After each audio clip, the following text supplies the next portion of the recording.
don't he? Yeah. Right. You're in like, oh, who's that coming up the stairs? Jason, Oh, I it's think Gav. you should just tap your microphone for me. Right, I'm going to go and get Dennis's questions. Just keep tapping. Do you need me to come down with you type anything up? What do you mean? Because you were typing some stuff for Jason. No, they're done. You're I've done. already got your type. Right, you're all right. Just going to move you a little bit closer. That's so loose. Some stuff here in the chair. Oh yeah. Scene 4, bend over. Arse up, face down. Do whatever. Jason's like, what? Sorry, what? No, wrong I lost my podcast. dignity Wrong ages ago, podcast, mate. Wrong Trust me. podcast, bro. You know.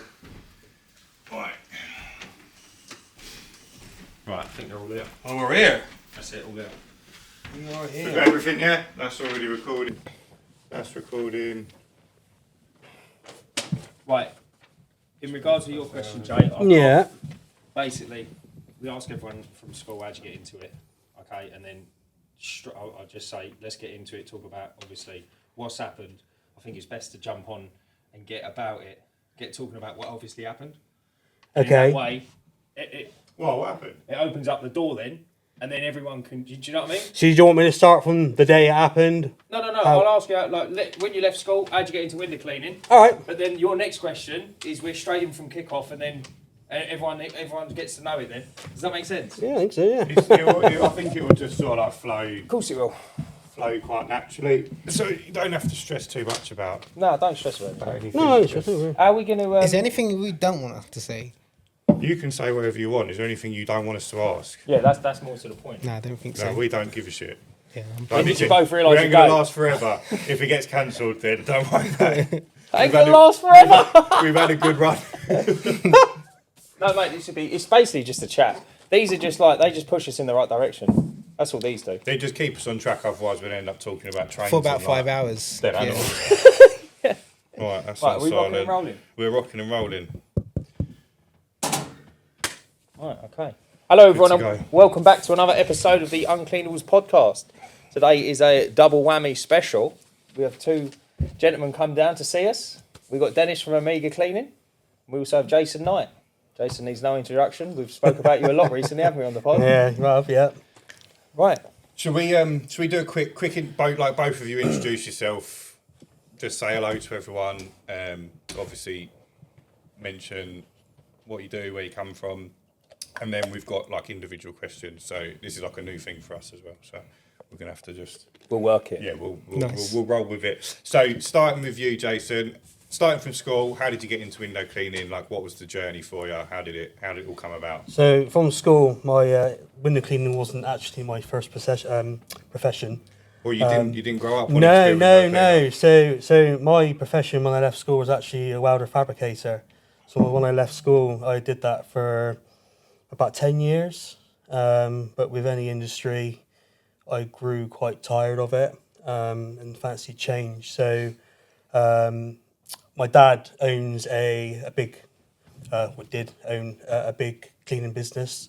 Who he had contracts with new site developers, and by chance, when I was getting quite tired of my career, he said to me, "Look, we're looking for a window cleaner to come on to do all the window cleaning on all the new houses before people move in." What sort of cleaning? Sorry, just to interrupt you. What sort of cleaning was he doing? So Sort of basically, like what he does, and his partner does is they basically go in and do all the cleaning at different stages in the build. So, for instance, you'll get a build clean. Okay, then, so a bit of then you'll everything, get like yeah. another clean. Then you'll get like a sparkle clean before the customer Yeah. moves in. But each stage comes with different types of cleaning. And with the windows as well, like when you first install a window, you've got tape all over it. Yeah, You've yeah. got Yeah, all the yeah. glue and the stickers. So that was basically my job. I'd go in there. So you each started stage. on like hard difficult. Yeah, I did. Don't Yeah, get harder and than working that, off really, of does it? ladders, it was a nightmare as well because you didn't know what you were walking into half the time, Yeah. and if you could even do the job. So that's how I really got into the cleaning game really, and I was doing that for about a year, and like you sort of get the feel for it. You're getting used to it. You think to yourself, "Oh, do you know what? I could really see myself doing this for myself." Like, and kept thinking about it, and I thought, you know what, I'm going to go for it. When I get home, I'm going to tell me dad that I want to go out by myself. So were you on site every day? Every day, It every wasn't day. like this one's ready to go, can you go in and do it? It was like there was stuff every day. Yeah, every single day. Yeah. So effectively you get had like a to list. Yeah, you get like a list the night before, and you'll say, right, you got to go to this site, then this site, this site. You know, I wasn't just on one site. Oh, okay. I was literally everywhere, in because just people were moving in at different times, and so got sort of because Clean Marketing is the only dedicated window cleaning marketing agency in the UK. We work with window cleaning companies to help them build their round using Google and Facebook ads, along with providing ongoing support to help their marketing be successful every time. Over the past year, we've added over £1.5 million per year to our clients' rounds. We don't just run your ads, we create entire automated online booking systems that follow up and nurture your leads into becoming a customer, even whilst you're sleeping. We only work with one cleaner in each area, and spaces are filling up quickly across the UK, so claim your area before it's gone. Check our availability in your area and book a demo on our website at www.cleanmarketing.co.uk or call James on 01 225 234 456. site work. It's not the best. It's not the best. Must have been horrible. It is, yeah, because there's another thing, like you can go in there, you're cleaning a window, and then you've got lorries coming past, and there's dust going out the window, and then you drive away, and you get halfway to the next job, and then they're ringing you up going, the windows are dirty. Well, I'm not surprised, because it's still a building site. It's still a building site, like, so, yeah. So, yeah, I got a little bit tired of that, but I loved what I was doing, so that pushed me to the decision to try and start something up by my own, more local to me, in where I live in Westbury, Wiltshire. So what I did to try and do that in the best way to try and keep paying my bills is to try and work for Dad, sort of do his work, and then more in the summer. Luckily for me, I did start it in the summer, so I had longer days. Yeah. So I'd come back, do Dad's work, come back, get in my van that I just bought, H2O Vision at the time, go out and canvas and build it up that way until I had enough customers to say, thanks, Dad, for the opportunity, but now's my time to say goodbye. Like, so. Was he quite supportive of that? Very. Yeah. Yeah, I got the most supportive family going. Brilliant. I'm very blessed to have the parents I've got. Brilliant. But yeah, I couldn't ask for a more supportive bloke. Oh, mate, that's When that's you was good to working hear. with your dad, was you one of many, or was you his only employee? No, so Dad and Larry, his business partner's called. They've got they had about 50 cleaners. Oh, 50 wow, really? But on the external side of it, there was probably only about 3 of us at the time. Gotcha. So because one van could sort of cover. So what I did sort of more the Bristol area, and then some would do sort of a Gloucester area, and then sort of Western-super-Mare. Quite a big area that they covered then. Yeah, they had. Was it nationwide, or was it sort of? Like No, it's more Midlands? regional sort of more regional sort of coverage. But yeah, they did. Quite. To be fair, they had a lot of contracts on a lot of different sites. So Yeah, I think once you can get your name in there, get your foot in the door. There are a few people that work in a big area with a lot of people. But that's how my dad started. And my dad started off as just literally like window cleaning, like on these sites, doing like all the show homes and stuff. Yeah. And then gradually Slowly added grew, services on and saw like an opportunity, like, well, he's not doing that quite to quality, that's not very good. And then they sort of offer that, and then that's how they built up. I have to Really. send your dad down here for an episode as well. Sounds like Do you know an what? He's a interesting very interesting guy. I bet. If you love that. I bet. All right, and what about you, Dennis? How did your journey start? How did you become Omega? Do you know what? My brothers were window cleaners when I was younger, and my brothers both kind of left school early.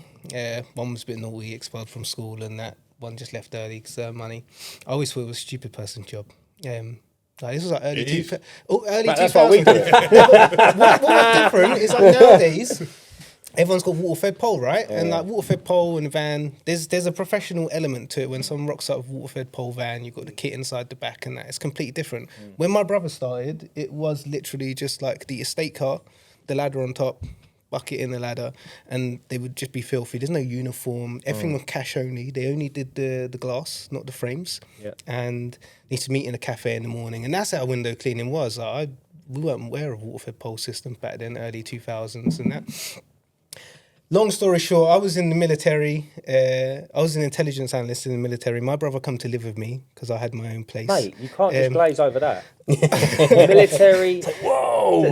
Did you say that again? You were James Bond. No, do you know what? Everyone thinks you're James Bond, but the role is quite varied. So, in the military, you've got the military intelligence corps, or the intelligence corps in the British Army. It's like 1,500 bods, out of it at the time about 175,000.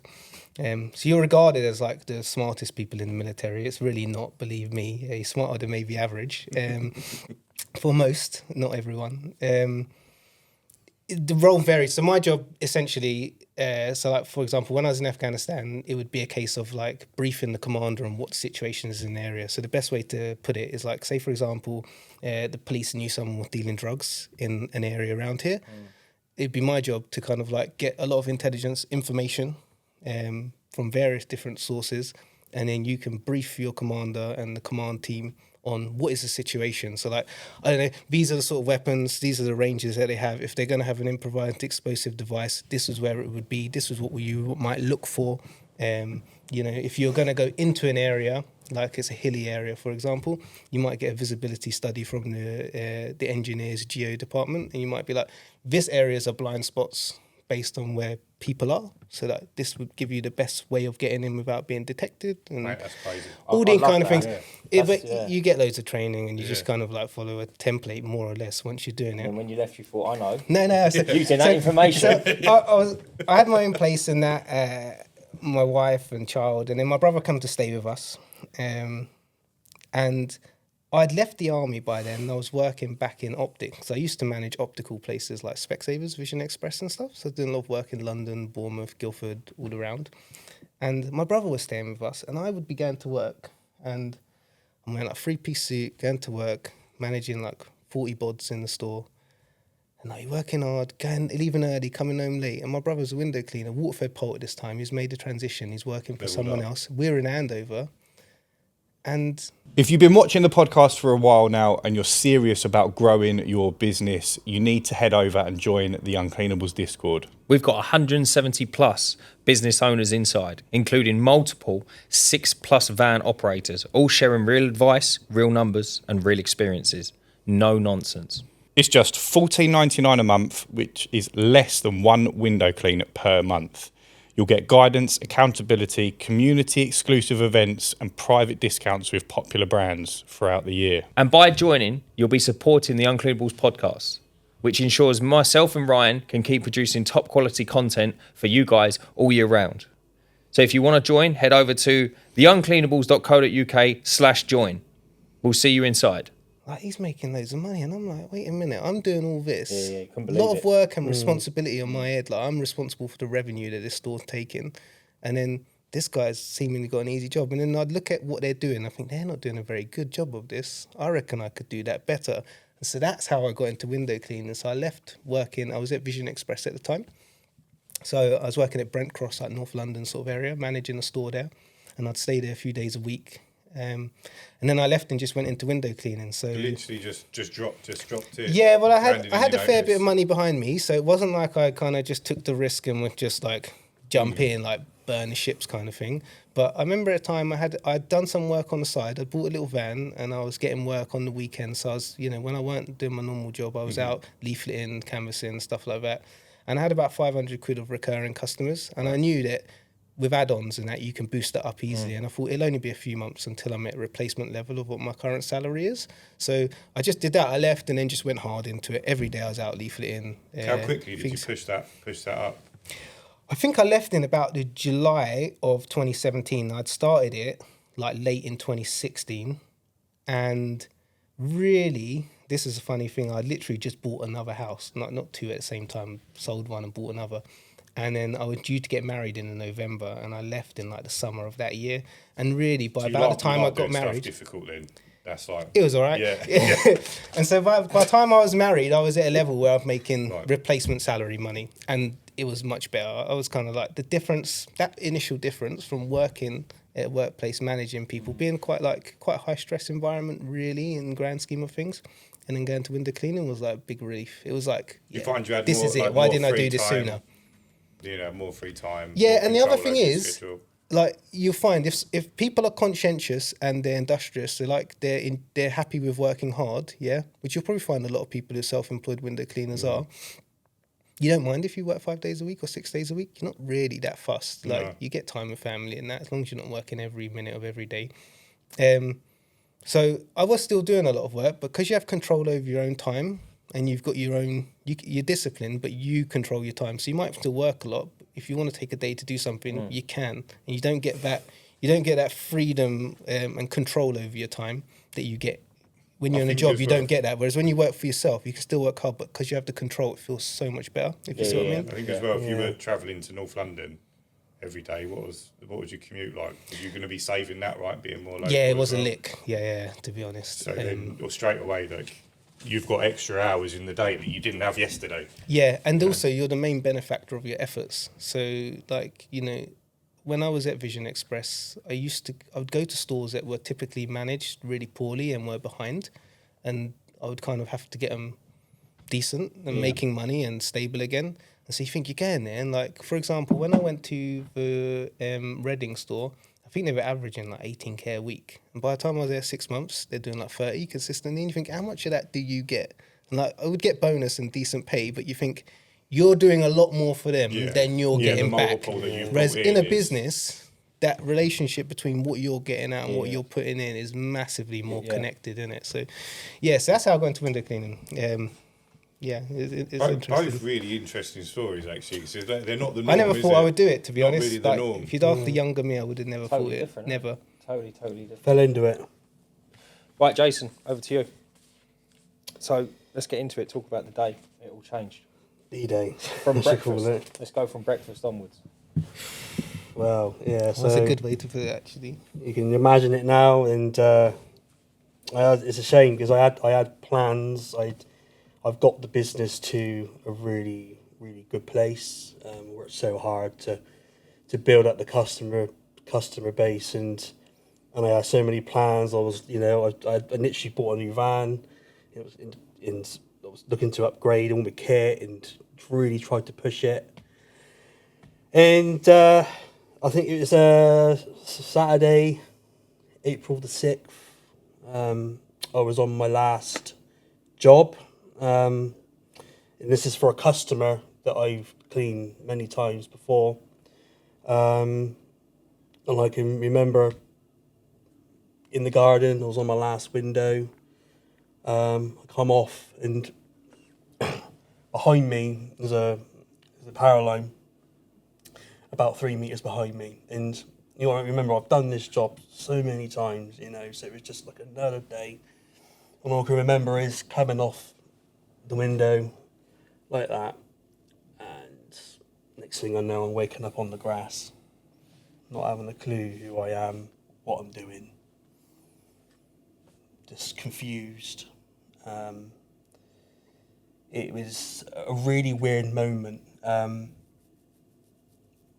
What had happened was, when I come off that window, the 33,000 volt line had arced across, hit the end of my pole, and down through me, and chucked me 8 feet across the customer's garden, leaving. And the force was so strong that it left singed marks in the grass. And literally, the grass apparently was smouldering. I don't know how long I was there, passed out. They don't know whether I had a heart attack. They don't know whether it was a loss of rhythm to do it. I don't know. They're still investigating that now. But when I woke up, it took me a good 10 minutes to realise what I was doing, because everything was just. I was just looking around thinking, well, there's a window cleaning brush there. Where am I? What am I doing? So I tried to get up, not realising the extent of the damage that I have sustained through this electrocution. And I collapsed straight back down to the floor again. And I can remember thinking to myself, well, I'm in trouble here. I don't know why I can't stand. I'm weak. So somehow I managed to crawl across this wall, and there was a wall there, and I remember leaning up against it, and then all of a sudden I could see that my shoes had been blown off. My feet were clearly burnt and melted. But at this point, I didn't know why. I didn't know how this had happened. And I can remember just laying there or just sitting against the wall, and I can just remember just looking at this. I say it in all my interviews. I can just looking at this flower and thinking to myself, I'm going to die. And all these memories, it come into your head, your family, you know, the ones that you think you're going to see again. And like I feel myself just getting weaker and weaker and weaker. It was cold. I was cold. It was just, I didn't even notice my hand because I was just so out of it. And then luckily for me, the customer came out, cup of tea, a biscuit, and comes around the corner, and in her shock, drops it all over the floor. And her reaction is, "You okay?" And I couldn't even speak. I just no, I need an ambulance or something. And I can't remember that point where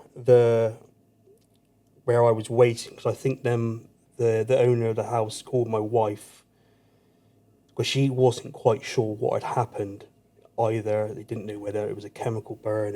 They just didn't really cottle on. So I must have sort of slipped away and sort of went unconscious.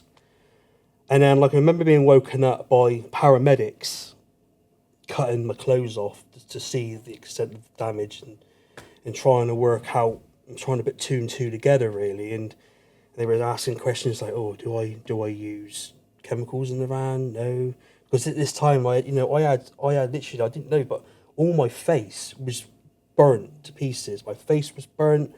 My arm was it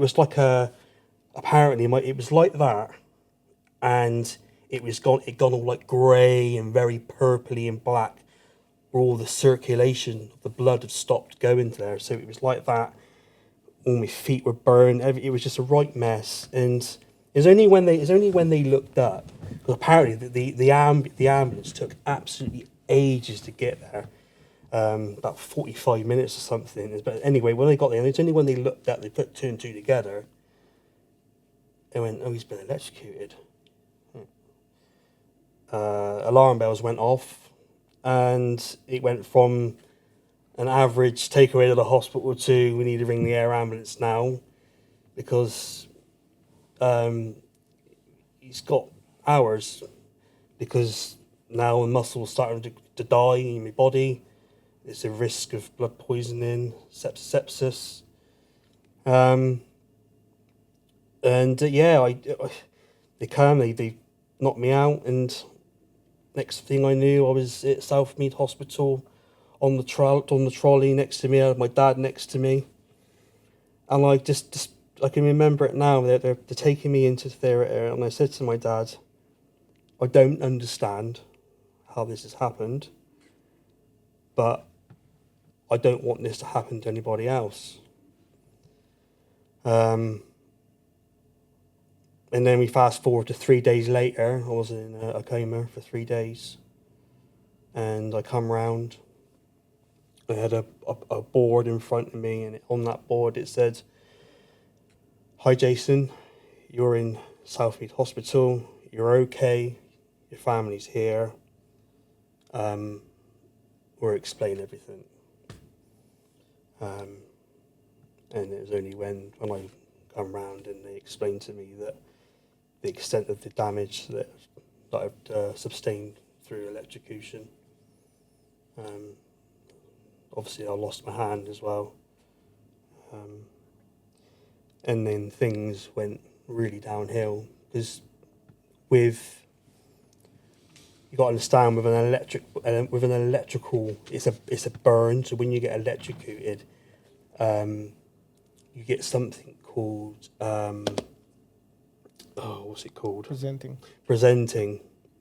It takes time to the damage to present itself. So the next 14 days is so crucial. So they're constantly taking blood tests to check your markers, to make sure that nothing's getting affected. Developing sepsis, and what they have to do is, if the markers are up, then they have to go in and they have to remove and debride anything that's dying in your body. And this is happening over a 14-day period. So I think within the day I went in to the day it stopped, I think I had like 23 operations of getting all of this dead tissue, which the electrocution have killed over time. And I think it was the very last operation that they said to me about my right leg. And they said to me, I remember it rightly now, if we take any more from your right leg, then we're going to have to amputate it. And for someone that's just lost his arm, parts of his feet, and I'm thinking to myself, it's like, is this real? Is this real? And you're literally signing forms to say when you go in there, taking part of your body. It's just insane, absolutely insane. But luckily for me, the dying of the tissue and dying. Hey guys, it's Tom here from CleanLink. We're offering 10% off our unbeatable value range of water-fed poles when you use code Uncleanables WFP at checkout. Our poles are lightweight, strong, electrically insulated for added safety, and they're built for everyday professional use. Every pole also comes with a 2-year warranty and a 60-day money-back promise, so you can buy with confidence. If you're thinking about upgrading your pole or even adding a spare to the van, now is a great time to buy. Head to our website, cleanlink.co.uk, that's CleanLink spelled CLEANLYNK. Check out our water-fed poles, use code UncleanablesWFP, and save 10%. Cheers, guys! Of the muscle had stopped just in time to be able to save that leg. And then I was in there for about 4 months, fighting different things, fighting different infections. And in the meantime, I got my family on the outside, what they went through. Well, my wife, at the time, I had 2 very, very young twins. So my wife had to deal with that. She had to not only be a mother, but she had to be a supportive wife. She had to keep everything going at home, and it's just, and when I say, excuse the pun, in a flash, it really was in a flash. 1 minute everything's tickety-boo, and next minute you're sat in this hospital with missing limbs, and it's just surreal, really. So 4 months later, I come out and I was reunited with my family. But I'm a very lucky man. I'm a very lucky man, and I'm here for a reason, and that it wasn't my time. And I'm just glad that it didn't take me, to be honest. Lots to unpack here. It's a lot. It's very hard. It's quite emotional, and I can imagine. to bring it all back. But it's what you do. You just gotta. I just try to keep positive. I do what I do now. It's a very big negative in my life, but I'm doing things now in the industry to try and turn a negative into a positive, and to try and bring awareness to the forefront of this industry that don't take things for granted, because you never know what's around the corner. What have they sort of explained to you how lucky you were People normally die from this sort of thing, right? They do. And without trying to downplay it, you've come out like you've lost your arm, but you're still walking, and that seems like almost Small price to pay. Yeah, small It's price a very to pay for When you're in there, you're thinking when you're in that hospital bed, you're on tick over all the time. What's the future looking like for me? And if I had said to myself 2 years ago I'd be here and now, I wouldn't believe it. But it just goes to show that anything's possible with a positive attitude. And don't get me wrong, I have my down days, don't get me wrong, I do. But it's the things, your family, it's your friends, it's the support that really helps me every day to keep pushing forward. And friends in the industry, I've got so much support, without that I don't think I would have done it. Yeah, really. Tough one. So, I don't want to. No, please, yeah. Ramp up too much for you here, but you said it happened, and you didn't know you were. So you didn't know you were in pain at that point, or was it like sort of completely? No, it's weird. It's like the adrenaline kicks in. Like I wasn't aware. I just wasn't aware of what had happened to me at the time. It might have been half to do with the drugs they might have pumped into me mind, but it might have ketamine, I expect they put into me. That's what they normally use these days. But just wasn't really aware. I was so out of it, honestly. I was so out of it. I just can't even describe it. It's in cuckoo land, really. It was just a mad time. But just thankful, really, it knocked me out when it did. I wouldn't imagine being able to. The pain. Yeah. I wouldn't imagine it being completely different. When that pole come back, and you said obviously, did the pole touch? No. So the pole didn't touch the line? No, so what it is, now looking into it all, especially with it's a very rare case, this house, because a lot of, you got to imagine these power lines were in a field minding their own business once upon a time. And when developers buy the land, it's either the developer or the DNO or the line owner to either move it or the developer to move it or bury it. And they obviously built right up to it, and I think there was some sort of dispute of who was in charge of moving this line. So this line is a 33,000 volt line, extremely high powered. And these lines are everywhere, all around the country, right? And you got to imagine that there was two bungalows to the left of it, and then there was the house that I was cleaning, and it probably went through another two to the right.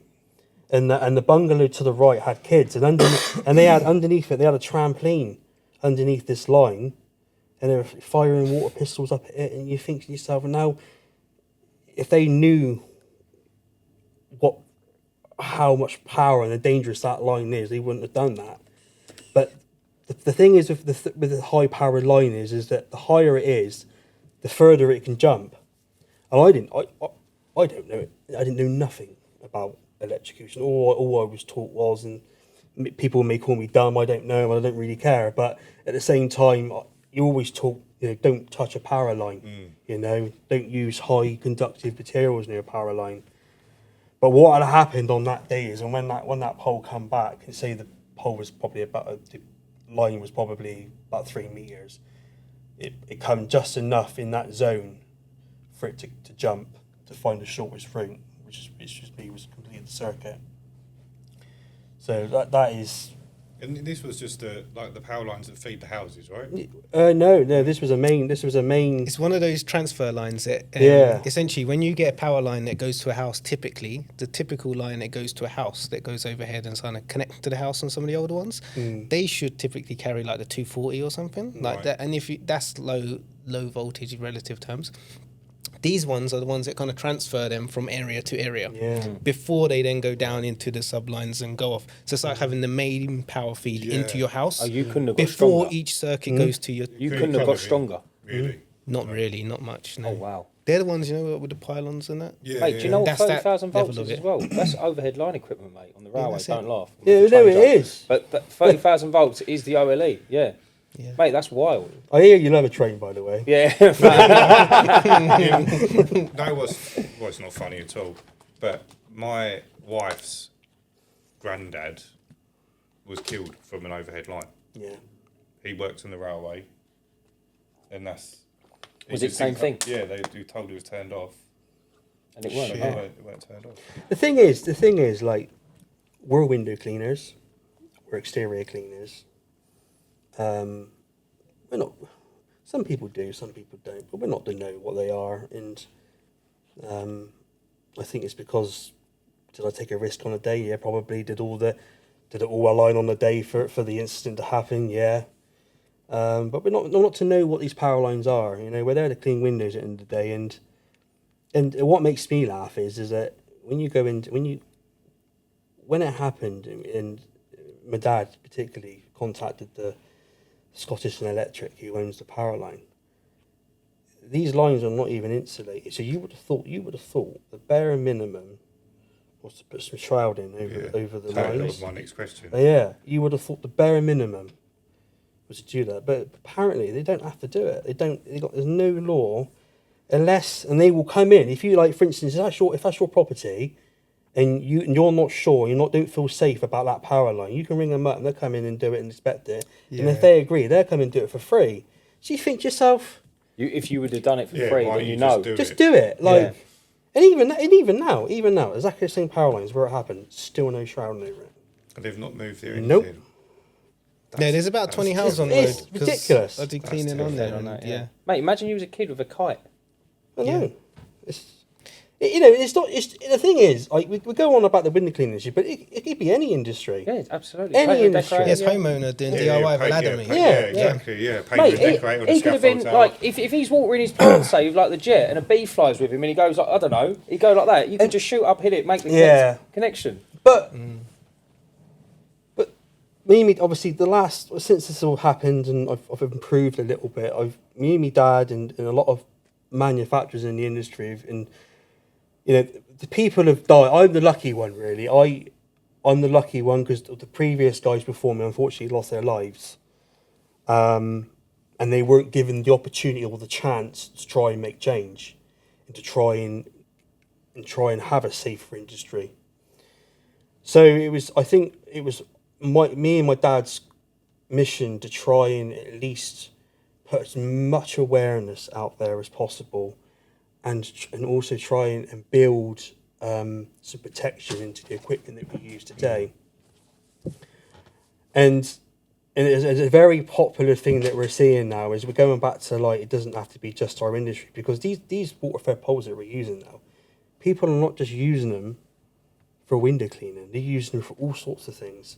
They're using them to put Christmas lights up, they're using them to prune high up branches and trees, they're using them for all sorts of things, camera. For instance, I was interviewed by a BBC, and the guy come round with his camera, and he showed me. I said, "Oh, show me your pole, right?" And it was literally a garden pole. Oh, nice. Okay.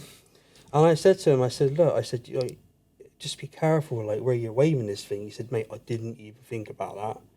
Then I don't. He didn't even think about. As soon as he puts it, I didn't even think about power lines and nothing." There you go. So just that awareness there, Yeah.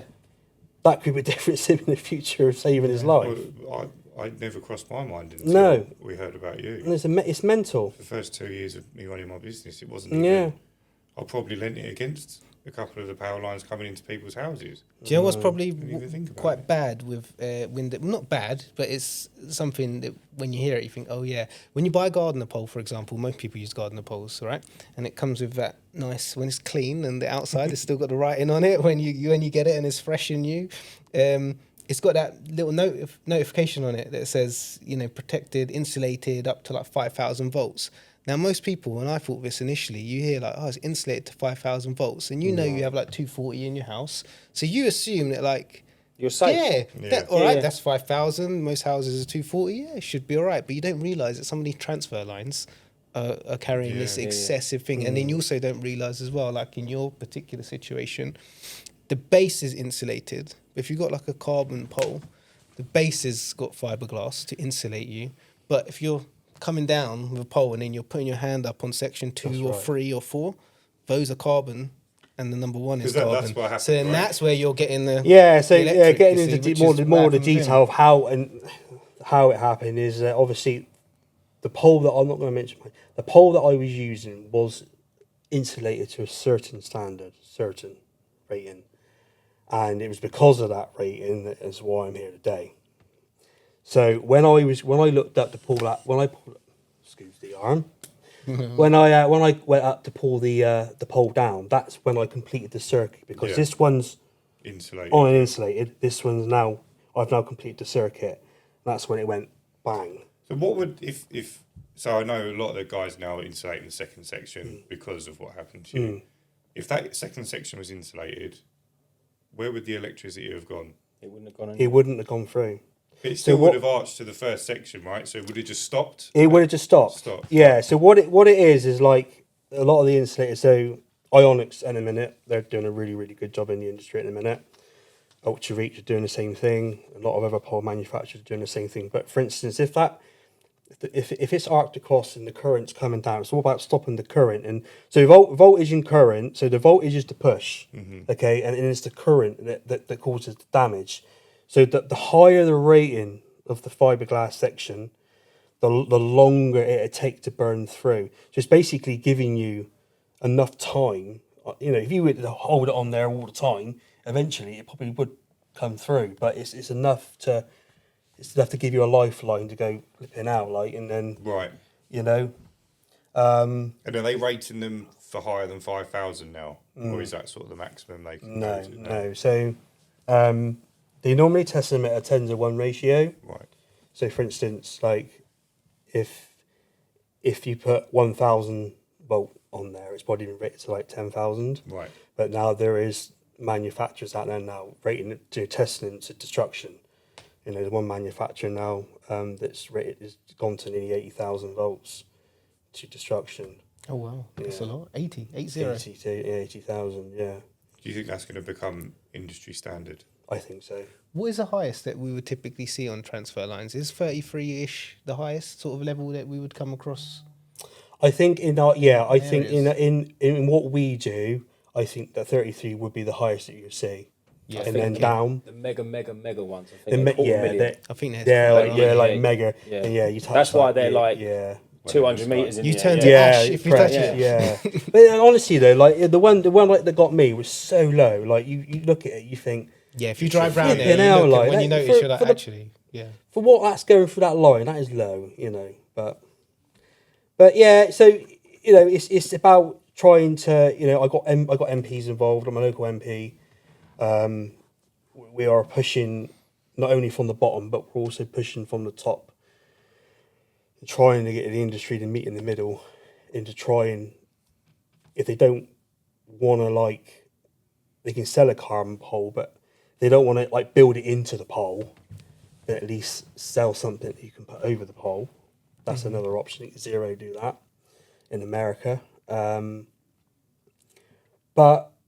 we're all told to wear PPE, gloves, boots, and that's fine. But come on, do we really put them on? Do people really use them? I mean, even if you did though, would a pair of those screw fix gloves have saved you? No, because again, they're rated to another rating. Because with the dielectric gloves, they're rated to different voltages. So, for instance, I think the lowest one's like 1,000, but the higher you go up in gloves, the thicker and the more, and you can't move them because they're more designed for people that work on power lines and stuff, that they don't. Nothing's too fiddly, and but I think putting boot covers on is definitely a must. I think, but I don't want people thinking like just because we're trying to make the tools we use safer. I don't want people to think, well, I've got an insulated pole now. I've got boots. I can work where I want. It's not the It message. still needs to be. Yeah, It's PPE, not the message PPE that should I'm- be the final thing. This is your last, this is your last form of protection. You know, I got six things I say to people, and one, you need to be doing your risk assessment. You need to be doing your scanning. You need to be looking up, doing your risk assessment. If you're not sure, treat as live and walk away. That just there alone will save your life. Okay. You need to be making sure that you're using the right tools. You need to be making sure you're wearing your boots. Don't be pressured in doing jobs either. You know, it's another thing. Like, they're so worried about losing the customer, but even though they deep down they think, oh yeah, it's a little bit unsafe, but no, don't worry about that. It's just it's not worth your life. It's not worth trust me, what I've gone through is just not worth it.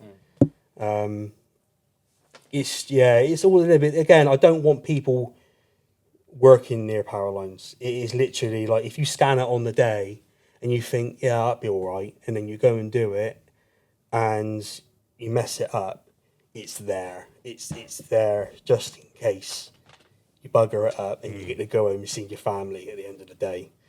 You know, that's what I'm trying to stress, because I get that question all the time. You know, you're encouraging people to work near power lines. No, that's not what I'm trying to do. I'm just putting it there. I'm building we're trying to build safety into the products a little bit. It's like a car analogy, you know. When cars first came out, they didn't have seat belts, airbags, ABS, did they?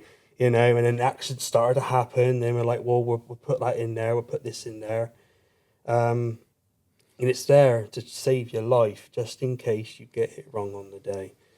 And I hope that comes across. I think anyone who says that you're encouraging people to work near power lines is I get off it. their head. I get certain organisations say it. You know, not so much now. In the earlier days we did, but now we've trying to prove what we're trying to do. Yeah. If you could change 3 things in the industry, like, what are your top 3 things that you think, right, out of all this that I'm doing, if we can come away with these 3 things, I'll be happy. I think the first one is awareness, and I want to say awareness as well. And get proper training. Like, there's courses out there now. Like, I actually think there should be industry regulation for training. Like, you have to have. We were saying, me and Dennis were saying this on the way out. Actually, there's another thing that we said. Like, the first thing I'd like to see, really, whether we could do it or not, I don't know. But is, if you want to get in this industry, that's fine. But you got to do a day's course. You do half a day's practical. How to use the equipment safely. What to look out for, and how to clean the window, blah blah, etc. And then half a day's practical goes through all your health and safety, what to look for, that sort of thing. And I think that alone would honestly reduce the risks. Well, there's more positives to that than just the risks. Yeah. It just brings the industry up does. completely. It does. It stops people. It does. That are just trying to shortcut into taking. Yeah.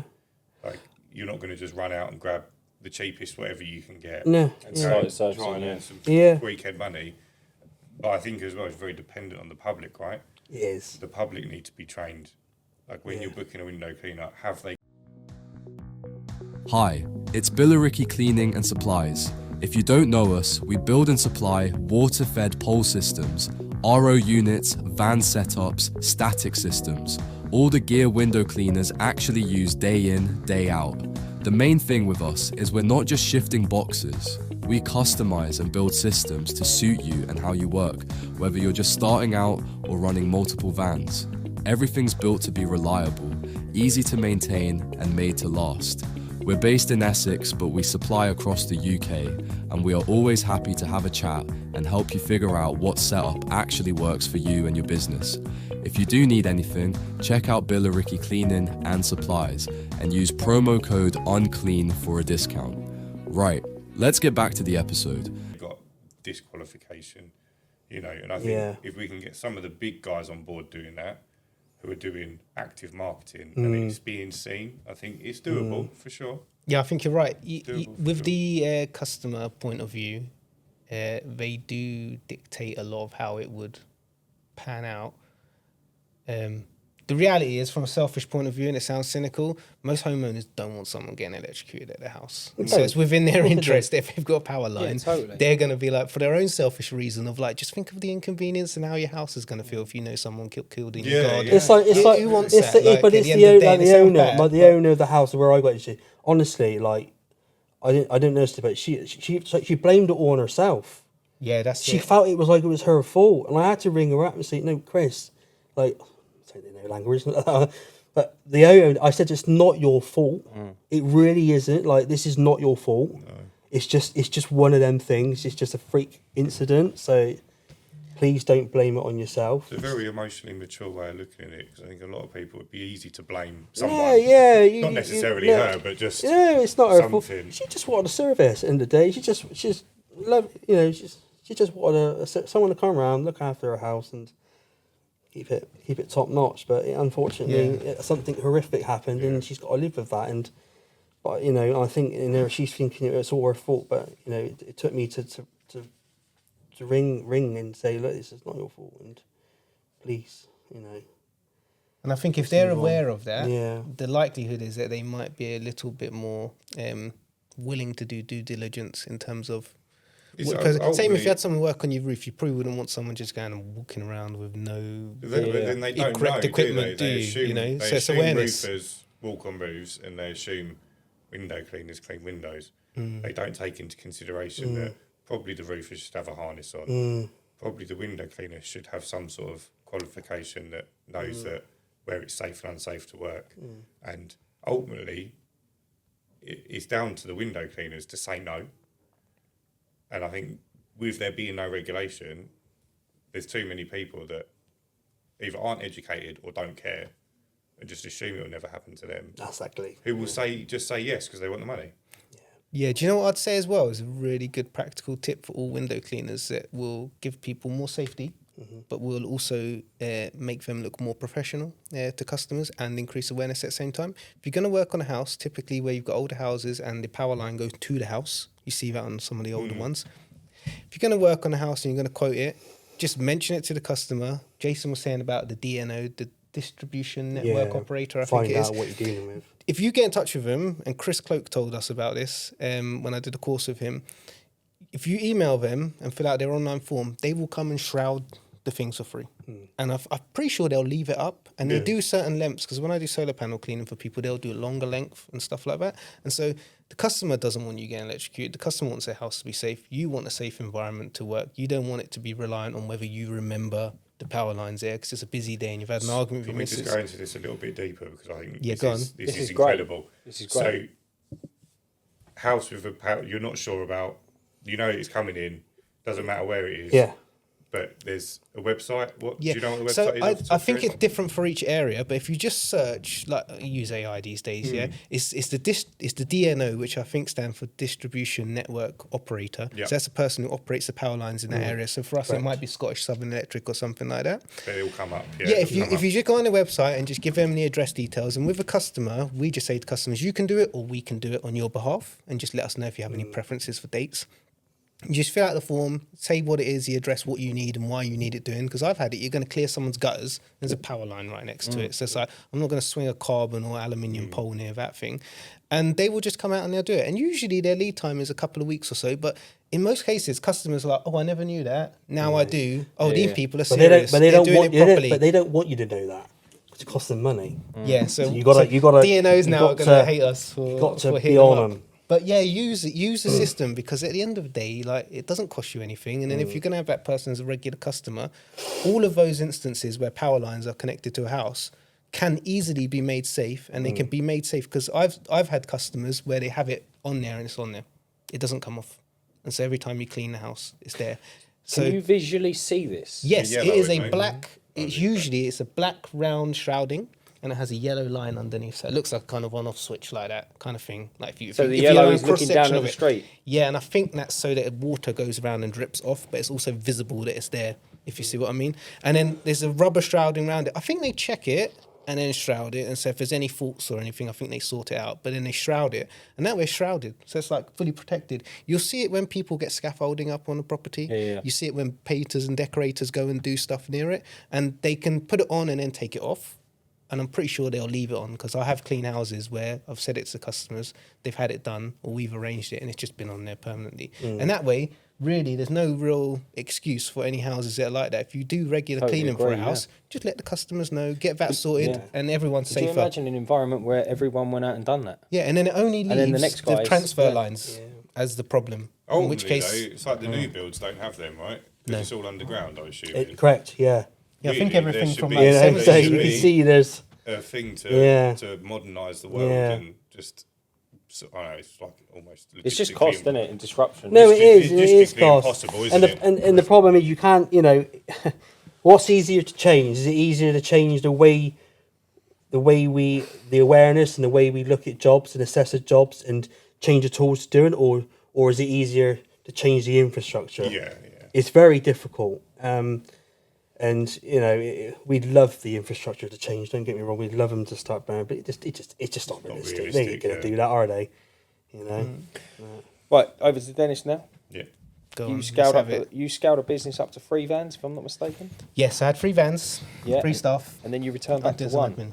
Yeah. So talk us through the challenges that made you come to that decision, Dennis. Okay, so scaling the business initially, I had a vision of nationwide business, and my vision was to have a brand of window cleaning that people would know, like with John Lewis, yeah? When you use that brand, you know what you're getting. And like McDonald's has that, although it's not great, but you get a consistency of brand expectation versus the reality of what you get when you buy that product or service. And that's what I wanted to create. So I had scaling up and getting the business was fine. Like, wasn't really, just kind of looked after itself for the most part with marketing that I was doing. My main situation was staff, and it was like chicken and the egg. So I'm really picky. Like, if I have people work at my house or work for me, I want a really high standard. You know, so if you're highly conscientious like that, I found it nearly undoable to scale a business unless I was willing to accept a poorer standard. And my wife does the business with me, Jessica. She does a lot of the admin. She's really good at that, sorts things out, organises things. So she enables me to get a lot more done. It really was a conversation of, if we scale and we continue, we have to accept a drop in standards and quality, or don't scale. And my view on it was, I'd rather not scale.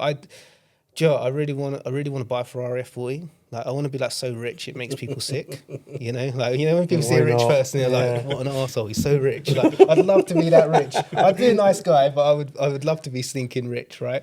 But I don't want to do it at the expense of, like, you know, when you do a job and you know you haven't done a good job, and that's what I felt like I was going to have to do. I guess the argument from a lot of people, or the pushback, would be like, well, you're not doing it right, or you didn't have the balls to do it. I didn't find any of that really a problem. What I found is that, say you've got like 15K of recurring revenue, 20K, yeah? You can't do that on your own. And so if you've got all these recurring customers, you either have to wait and get really good staff, in which case everyone's late and just getting run back, and you're just going to, eventually people are going to get annoyed and leave, right? So then you don't have the business that you need to hire for in the first place, because it will go over the course of months. Or you hire any old staff, which I started to do towards the end because it got like that, and then they're just doing a terrible job. And then you're kind of like, it's like chicken and the egg, isn't it? Like, you need the business to get the staff, but you need the staff to service the business. Yeah. And so, I don't know, there's a lot of lessons I've learned in hindsight we can get into, but I don't know. I find scaling the business fine, just doing it well is really difficult. And I think, if I'm honest, there's a lot of people probably hate me for this, but I think if you look at a lot of big window cleaning businesses and you go on their reviews, they consistently get bad reviews. And I think that's just the nature of the issue. We're, in the UK especially, like, given my background, I think it's really funny. So a story will summarize it really well. When I was younger, we had our kid in a private school because I naively thought private school equals better education. It doesn't. It equals parents with bragging rights, basically, most of the time. With what? Private school. Parents with bragging rights. Oh, really? You know, they're like, yeah, my kid And go less to a money. private school, I'm better than you. Like, that's kind of what happened. But there's a nativity play, yeah? And some of the parents, they know I'm a window cleaner. Like, I just say to people I'm a window cleaner, whether I've got 3 staff or not. I don't have any airs or graces or status to convey. You still are, aren't you? Yeah, exactly, yeah. Exactly, yeah.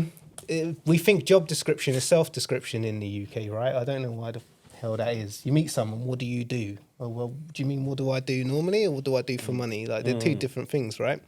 So, yeah, so I go to child nativity play at this private school. They're all a bit poncy, yeah? None of them will listen to this, I don't think. And I was wearing a suit. Yeah, I'm used to wearing a suit. Used to always wear one for my job and that. I got a lot of smart clothes, yeah. And some guys say, you're dressed smart for a window cleaner.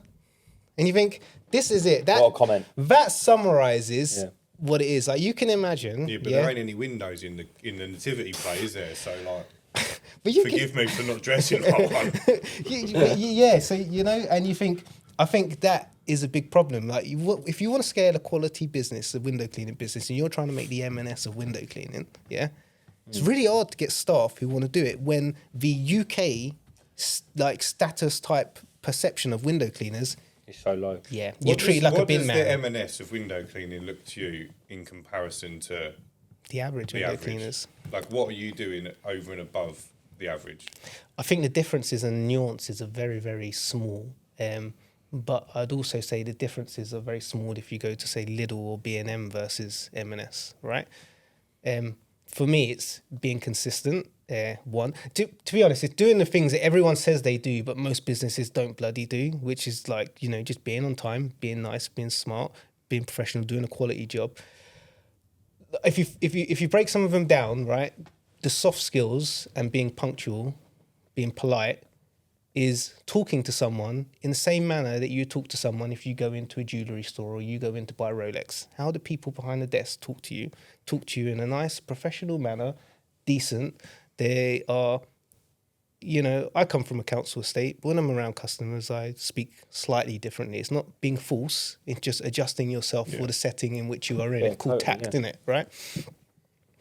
Giving people that feeling of when you turn up to their house, it's more about how do they feel. Do they feel that you are cleaning their one house, or do they feel that you're cleaning their 1 or 30 for the day? You know, like if you're going to move a doormat, do you pick it up and like fling it to the side, or do you politely place it to the side, clean the door so doormat don't get wet, put it back? If Doris has been... I don't clean the door, I don't move the doormat. But little things like, you know, if Doris's green bin is full up, are you happy to just wheel that to the front for her? Like, because you can see it's an old person and you're just trying to be helpful. And do people get that feeling when you turn up, like, do you know what? These guys, they really give a shit. They really care about doing a good job. And it's a basic job, window cleaning. It's not important. Like Lee Pryor said it on the one with you. It's just a freaking window clean, innit? If it's not done right, you send someone back again. But people don't think like that. People think like, it's my one house. Do you think people so? really, yes. And I think it does vary with customer to customer. And I think this is one of the big things that people, when they're scaling businesses, they are not taking into account. People who go to B&M are not the people who go to M&S, typically speaking. Yeah, No, but you and go I think to a Lidl, there's Range Rovers and Mercedes parked in the car park. Yeah, but just because they've got money, it doesn't define their personality. No, my point is, do they give a shit? Food is food. Yeah, okay, yeah. So, and people care about different things. So they might be a customer of a premium thing for one product or service, but a different one for another. And you will get people who are happy to get window cleaning. They'll pay a little bit more, and they'll really value people who give a damn. And you'll get people who just don't want dirty windows. And they're like, I don't really give a monkey. Just there's enough people that, like, customer base that I say, that will pay a little bit more and care about the little bit of extra you do. Yeah, because you just serve a smaller scale. segment of the market. You're serving a smaller niche. But is there enough of those to scale? Yeah, if Or you do went you if have you went to take nationwide, you just have less density of vans Yeah. covering per square Is your mile price area. reflected in this? I'd say slightly. What's your minimum charge? This is a funny subject because all sounds people right. people Here it say comes. Here we go then. People say minimum charge should be £20. Like Dan Smithson says that, and I completely agree. Yeah, I don't do that. I look at it really. I price things really in a analytical Go way. on, just say like 40 quid and blow their heads off. No, I don't. Oh, right, I tell you what, I was saying to Jason, like my gutter cleaning, I'm cheaper for gutter clearing than most people, but I just do it really quick. And so my pricing is determined, and this is how I try to be fair with things. I have a GPS timer on my van. After every day, every job is the timing from it is put in, and there's a box for every month on every job, and I have my own Excel spreadsheet what's on Mac, and it's got loads of formulas on it, like it's formulaized to shit, yeah? What happens is every time we clean a job, the GPS timing from that day gets put into that box, yeah, rounded up to the nearest minute, and it's averaged out for all the cleans across the year. So it gives different variability because summer months take longer than winter months. February, March is really quick times for cleaning. It means you can plan your day really well because you know exactly how many minutes traveling from the route data, and you know from each house how long it takes to clean. So you can make sure your day is optimized properly. But people get timed on a target per hourly rate and how long their house takes to clean. So it's not a case of you have that house and you have that. Two people can have the same house, but they've got loads of pots and their parking is difficult. Their house will take 5 minutes longer to clean, and it's reflected in their price. And so then we price increase people in that. I know it sounds silly, but no, you don't bill them per retrospectively- time. No, you basically, when it comes up to a year since they've had a last price increase, they'll get an adjustment. If they are below the target hourly rate, they get a price increase. If they're not, they don't. And that way, it's as fair as we can be. We're not charging more because we think we can get away with it, and because they have a nice house. They're charged based on the complexity and the time it takes to clean their house. Reduce the price, wouldn't it? Yeah. That does make a lot of sense. But that's how I do it. So you do get customers. Some of them haven't been increased for like 4 or 5 years. Some of them are getting a price increase every year. Because when you quote a house, you can quote it and you never quite know until you get there. And they might be the person who comes out and talks to you for 20 minutes every time. You see, or just certain things about the house might be difficult. If they've got like a farm nearby and you get all the fly crap on the glass, it's going to take you ages, and you don't know that until you clean the house. So it's hard to kind of package houses as it is. But I'll clean houses from like a £12 or £14 starting rate, but they might be like a one front only, 4 minute, and you just 5 put and minutes, you and so then you think, why would you try and charge that person £20 when you could charge them 12, which is stated minimum, and you're still making a higher hourly rate than some? Were you other doing house? that same pricing at 3 staff? Yes, so that's how I would quote them as best I can based on what we have, and we have a sort of like a menu that gives you a good indication, which gives you a very good starting point to go for, and that again is a little bit detailed. That's how I am, but it'll be like if it's a square bay window or a hexagonal bay, round bay window, like 1920 style, that would be a certain price. A Velux at ground floor a certain price. Velux at thingy is a certain price. So no, but we don't tell them that. It's all on a spreadsheet. So if you just look at and way we quote is when people quote, we only quote on email. We don't have a phone for the business. They fill out the quote form and then they get an automated response that most people don't realize is automated, and it asks them for images. They then send the images, and then you have the images. You can just count up the windows.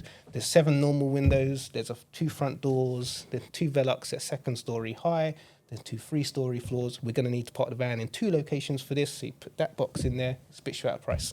So you don't have to really think about it, but it does give you a very accurate way of determining it, and it's done on a fair basis. I'm one of these people I really don't like when automated. I really don't like how tradespeople price people more because they think they can get away with it. I just think it's really wrong. So like, if you pull up at someone's house and they've got a Ferrari and a fountain, why are you gonna don't charge them more just you think It's very ethical. To me, way. I just it's think a that's very unethical. ethical way I of do doing that, but I it. don't do it to them. I do it to the old people. I think it's fair to Screw them into the ground. If you know someone's hard work and they're going to cost you extra time, This house is safe. This is a special window. You need to move out. This type of window. Ultra rare. Costs, I need to be super careful with that one. They're a tenner each. No, I like it though. I like it. So, I like the setup. and the reason why their timings are good, people could, because I offered you my GPS timer, my second one, but you never took it, and then you went and fucking got electrocuted. It just sounded like too much hard work. Do you know why it's really good for managing staff? 20 quid, that'd do. You get it, but the normal. Yeah, I get that. Say like normal's the wrong It's really word. good. It's really good for managing staff, and the way I used to manage staff and manage pay is similar to this. That fitted in, so it's a good system that if people want to use it. I know how long the average time is for my jobs based on where I've cleaned them, yeah? And so when I'd have a staff member, I'd say your target initially, you start them low and build them up, but you get them to a base point after a few weeks on their own where they need to clean 70% of what I can clean. So if I'm cleaning, say for argument's sake, to make the maths easy, I clean £100 a day, they need to clean 70, yeah? Or minutes worth, yeah? Yeah. You then know from GPS timing where they are with timings. You say, once you get good enough and you can consistently clean 80% of what I clean without getting complaints, then you move on to this price of pay, salary, because then you're more value and more used to the business.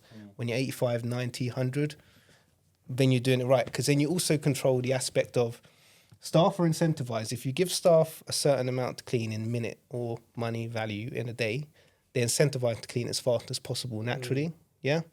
But then with that comes a sacrifice of quality. So if you know roughly what your timing is as a business owner, you'll pretty much balance the quality and the speed, because you're going to want to do it quick, but you don't want to do a crap job because you won't have a customer tomorrow. Yeah.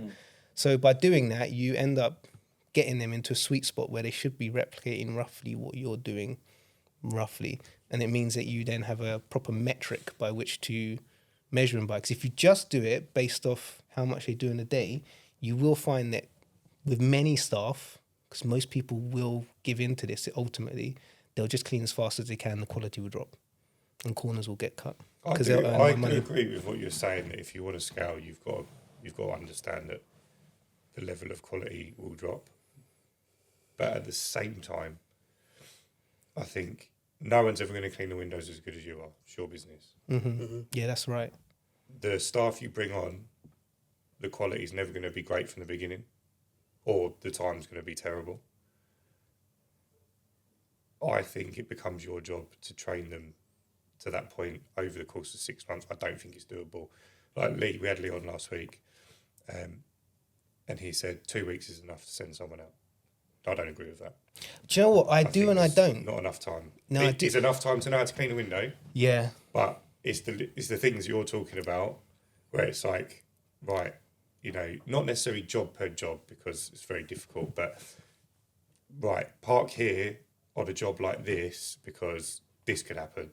Those things can't be taught in 2 weeks. No. They take 6 months to work out, or they might have to have the problem for you then to say, there's 101 things that can go wrong, but it's like, that's it. I've had this before, this is how I combated it. Next time that comes up, they're going to do it, but that's take 6 months. So it could take longer. No, I agree with you. I agree with you 100%. And do you know what? My guy Elliot, he's good as gold. He does a great job. We very rarely get a call back now. But up until the 8 month part, there was a call back at least every 2 weeks. Okay. And it's like, I can't knock that because it's part of the process. But we've worked through it, and now I'm confident now if we get a call back, it's not something he's done. There's going to be like they only wanted a one-off and they're trying it on. Yeah. Or something genuinely has been a mistake. It's not because he's cutting a corner or whatever, because we've gone through the process of ironing them out. But he's very good. I think he's an exception. I still put in more effort than he does. Yeah. Because it's my business. Yeah. And this is the thing, you see, I'm willing to accept what I do accept. I don't think I'm suited well to scaling a window cleaning business. I think I'm too particular and I want too high a standard, and I think what I want is not feasible to get from the average person. I could get it, but it takes me so long to find someone. If they stay for 3 years, it'd probably take me 4 years to find someone. Do you see what I mean? Because you'd have to filter through so many people. And so I just don't think... I think the issues with window cleaning is that many of the people who would do window cleaning, who would be good at it, won't do it because the job doesn't have the status. So you miss out on the recruitment pool of decent people, if you see what I mean. Or you pay more. Yeah, well, there's a point at which... Then it becomes difficult. Yeah, prohibitive, isn't it? Particularly with your price. And so I think where you're... So I think, I was saying, Dan, I think like someone like you would be particularly good suited, because I don't feel you're as... you're not as emotionally attached as getting a good job. No, I don't give a shit about what you but what you're saying and what Lee Pryor said about the 2 weeks is, I do agree with that. Well, you can still agree with two different things, really, even though they're slightly conflicting. Really, at the end of the day, to get what he's really saying, I guess, I would guess I wasn't there, but it's like once someone's at like 80 to 90% of the job, that's it. That's good enough. Because to try and get from 90 to 100 is not directly proportionate to get someone to the 80% is like a week or two. To get someone to the level where, say, I'm at now, is like they need to be on a job for fucking 6 months or a year. It's not viable for a business. Like, and then at which point it doesn't work. Takeaway or something in the past. Once you've gone out for 2 weeks with someone to learn how to clean a window, that is 90% of the job. Yeah, and that's the it. extra 10% takes time. Even 5% could be. I think I just accept that there's going to be issues. Like that's just the business. You can't run a business with no issues. I'd like to behead sometimes. someone if they have issues. Basically, like but I'll have an issue. The last 2 callbacks we've had are jobs I've cleaned. Okay. So it's What did Elliot say to you, big man? I did tell him. Did he not? No, you've got to keep the status quo. Yeah. I'm top dog. What do you get for what do people tell you they get for average callbacks? I'm interested to hear. I'll I'll tell you when I last got a callback. That's good for a poll on the Discord because we don't really ask them. I think it's very dependent on where your business sits. So like, and Lee summed this up very well. I think he said it on his first pod, like with the negative reviews, bigger companies, more negative reviews, right? He's cleaning what you clean a year in a week. Yeah. So it's like, you might get one issue in a year where you might get a bad review, or like this woman that I'm dealing with at the moment, I don't think she'll leave a review, but she's really not happy. I reckon she'll leave a review. But she might do. And I hope, honestly, I relish a bad review because particularly I know I've not done anything wrong. Okay. I'll reply to that with the facts. Yeah. And anyone who reads it will see how we've handled it. You got to be careful with reviews, man. I don't know. I don't think they're as negative people make out. As long as you've genuinely not done anything wrong, like if you've like called them a cunt and like stormed off their house. But don't you think the problem is, even if someone says something that's completely unreasonable and totally out of whack, right? The second you even say anything, even in a professional manner, the second you defend yourself, you look like a tit to so many people. It's completely sucks. But like, as a business owner, you're screwed. Someone who hasn't had a bad experience with you personally, and I think I do it. If I look at a review of somewhere, I'll go look at the bad reviews first. Yeah, I do. And they can see that you've replied. So she could make up whatever she wants. And I'm going to go, right, here's the facts. You text me on this date. I replied saying this. You didn't reply to me until 2 weeks after the clean where you had a problem. I've explained that I said that I was coming. And if you'd text me, I wouldn't have come. Like, if you just lay out the facts. Yeah, but I agree with you 100%. Yeah, I think that's totally right. But I think so many people are so soft these days that they just see that as you're combative. Yeah, you're right. And that's where I think it sucks, because it doesn't. It's proper geared against the business, I think. They might do, but then you're not going to please everyone. Yeah, you can't. Yeah, like some people will look at that review, regardless of what you write, whether it's like the softest apology or you literally call them a cunt, and they're still not going to go with you because you've got a 1-star review. Doesn't matter how. Could you imagine if you jammed it in reverse though and responded to him like, "Look, I'm so customers sorry, I'm going should to come get back," reviews. and then someone reads it and goes, "Pathetic, I don't want to hire him." Someone ultimately will do that. Yeah, of course they will. You know, you can't win to certain people, but I think as an overall average, you look better if you've genuinely not done anything wrong and you've handled it like we've handled that as per our terms and conditions. Everyone gets sent the terms and conditions. She can't argue she's not read them. I've got Screedy, it tells me when they've opened the email. Like, I could go even that deep into it and say, you opened our terms and conditions email on this date at this time. Nice. So I know you've read it. If you didn't read it, that's on you, not on me. Then this has happened. Yeah, exactly. Here's how we've handled it. We've not held you to anything. We've just said, no worries, we can't help you. Like, if you need a time and a date when we come because you're going to be in or not in, you need another window cleaner. Yeah. We don't run like that. That's not how we operate. It's not anything against you. I'm not saying that your life's fucked because I can't operate on your time. It's just, we're just not compatible. Yeah, I Like, get that. she's the only person who's got funny. Like, I haven't said anything. I've just been firm and said... How have you been for reviews? Are you generally done all right for reviews, not getting bad ones? We've not had a bad review yet. See, no. I've got bad reviews over the years, and they go something like this. They've served me for like 3 years. Absolutely faultless service. Always really polite when they turn up. This is a 1-star review, I mean, yeah? And then they're like, yeah, I want to cancel when it's raining, and now they've cancelled me because I don't want them done when it's raining. And you're like, yeah, but we say we clean in the rain. It's in the terms that you accept. Like, and you're like, you're just doomed. You're like, and you're even admitting on a review that we've been really good for many years, and then you're still giving us a 1-star, and you think, where's the protocol to go back and like shaft this person? All you can do is reply to them and just say, look, we've got staff that have got mortgages. If we didn't clean when it rained, yeah, you have to give a generic, polite response. Yeah. I find, and it's just. But like, if you're just like, I personally, it's my opinion, don't grovel. that's the worst thing you can do, unless you've genuinely done something wrong. Then it's like, I hold my hands up. Yeah, I overreacted, or whatever the situation is, hold your hands up.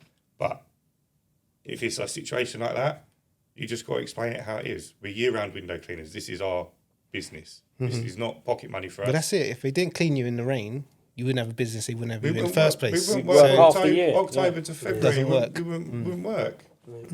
Like, it was raining yesterday. Yeah. But it's rained from like December through to like First mid-March 49 every day. The first Like, 49 days of the year, it rained every day in the UK. Yeah. Yeah, that's it. Somewhere, you know, and it's like, I think Cornwall had rain every day. Yeah, we had rain. Like I Yeah. feel like I had rain every day. I bought a convertible 1st of December. There's nothing but rain until February. Yeah, the roof's not been down. I'm pissed, fuming. It's the right time of year to buy one, though. They're cheaper. Yeah, one broke, get it. Back over to Jason. Yes, mate. Jason, how have you managed since the accident, and what's been the biggest challenges you've faced? How have I managed? And what's the biggest challenges? Oh, God. How have I managed? Let's answer that one first. I've managed better than I thought I would. As I said before, that I've always tried to keep a positive attitude and try to keep looking forward. And I said before, like, I always get my down days, but I think that helps by having young kids, children, and they keep me going every day. And yeah, really, just try to keep on the straight and narrow, and don't worry. What's happened's happened, so just got to keep looking forward. Day to day, how has it changed? How has it impacted my life? It's impacted it a lot. You know, it's. I think the things that I struggle with is the things that you could do before as an abled person, I can't do necessarily now, and it's quite depressing. It really is. I'm an avid, I love fishing. I loved riding a bike. I loved, it's just these things that when you sit there on your own and you think to yourself, am I ever going to do that again? And this is for life now, and it's really difficult to manage that some days. Stuff you probably never even took, like, you just take for granted, stuff that you That's don't. you consider. do, and like you don't realise what you've got until it's gone. You really don't. Everybody wants more and more in life, and there's nothing wrong with that. But sometimes you just don't realise what you just your health. Like, your health is everything, and when you lose part of your health, it really is tough. It's things like the simple things like playing in the garden with your kids in the summer and kicking the ball around. You're never going to be able to do that. Not really. It's just small things that you just take for granted. And so what I do is I concentrate on the things I can do. And, you just got to just be there. Just, in my head I think, no, if I can just be there and do the things that I can do, then surely that's enough. How old are hopefully. your kids, Jason? So I got 3 girls. Got a 9-year-old Amber, and I've got twins Ella and Layla. So I got they're 3. They're nice names. Thank you. Yeah, very, very proud dad, and yeah, it's tough. It is tough, and you can imagine as well. Like, yeah, they come up to you sometimes. Like, oh, Dad, can you come out and do this? Can you do that? And in my head, I'm thinking, oh, I'd love to come and do that, but my body physically won't allow me to do it anymore, and that is the most upsetting bit. I think you're right, though. They're not going to remember. They're just going to remember you were there. Yeah. They're not going to know, oh, Dad didn't do this with me. Yeah. Dad was there. Yeah. Yeah, I think kids are really forgiving of whatever defect with parents, regardless of. Yeah. Kids just love a parent who's around and who loves them. Like, I think that's enough, isn't it? I think my oldest, it hit my oldest quite hard. Like, she's at the age where she can remember. Yeah, she knew what it was like Before, she can remember me going out and running around, picking her up, and like you do with her dad. But now she sees it. But shall I tell you what? She has been, she's had her world turned upside down, and how she's handled it. And fair play to her. She's been absolutely brilliant, and she's really sort of not through for 6 to start with, but she's really back on track now, and you know, admire her for that, and yeah, she's great. Yeah. Are you doing any physio? Yeah, so I started doing some physio. Because physio is a funny thing because there's only so much they can do with me. Because I'm such a unique. Because I've basically got partial foot loss on each side. I've had amputations on both sides of my feet, and there's only so much that they can do. Because I had all my muscles taken out here as well, which I can't move my feet up and down like that. So I'm very limited on what I can and what I can't do. And any physio that I do, it's got to be low impact, like cycling or just some basic movements on the bed. But I had physio when I first come out of hospital, but since then, not a lot. What do they expect you to get? What point do they expect you to get back to with mobility? That's the thing. Nobody really knows. Nobody really. Because at the start with they really didn't think that I'd really walk again. But I proved that no, I can do, because I can do short distances, but I can't do long distances. So I have a wheelchair for longer distances. Mate, I can't do long distances. No. So yeah. No, you're doing great. No, but Could you walk down the high street? No. I couldn't do that. That's too far for me. Right. Yeah, because I'd be walking along, and then next thing you know, my legs just go like they start with like a tingling, and then they go like jelly, and then I end up on the floor. Right. All because of this. Because I got all my strength here, but all the foundation from down there is absolutely. And they can't do gone. anything about that, though. I don't know. Not really. You can't. The thing is, replace muscle. You can't replace muscle. People say, "Well, you can build your muscles up." I haven't got the muscles to build up. They literally taken. You got to realise when they opened all that up, it was a freaking Turkish kebab. It was all fried, to put it in a funny way. But can I just touch on that? Yeah. So, like, tell me to move on. But you said that your hand touched the clamp, and the electricity went through your hand, and ultimately that's what led to you losing your arm. Did you lose it in the garden, or did the hospital take it? No. The hospital amputated it. Right. Because that it was my hand. It was more part of my hand and part of my arm that took the brunt of it, and I got images that are just beyond unbelievable. Like when they opened it up, it was just black. It was just absolutely. So ultimately, it's just been microwaved, isn't it? Yeah, like it is literally. It's been put on the spit, mate, and it's fried. And obviously, once you fry it, it loses circulation, and that's it. It just the limb dies, and you've literally got like. What's left? You've got limited time to either. They tried saving it, but it was like the chances of saving it were low, and once they went in, saw the damage, it was just it's game over. And then, like I said, with the electrocution, it doesn't stop there. It just keeps killing your body for 2, sometimes 3 weeks if you're unlucky. It's horrible. I would say it's the one burn that you really don't want to go through. It's horrendous. It's just like it's a bloody roller coaster. It really is. That's it. Really, it's just managing. It's just trying to just try and concentrate on the things I can do, and if I can't do it, I at least try and have a go. That's brilliant. Yeah, I think that's a great mindset, mate. You got to have a go because I never thought I'd fish again. To be fair, and and we're lucky these days where a lot of fishing lakes now you can park behind your peg and you can get someone to help you with your tackle. I hope your fishing rod is insulated, mate. Oh yeah, there's another Yeah, thing. whipping Like, that Come on, back here again. mate, honestly,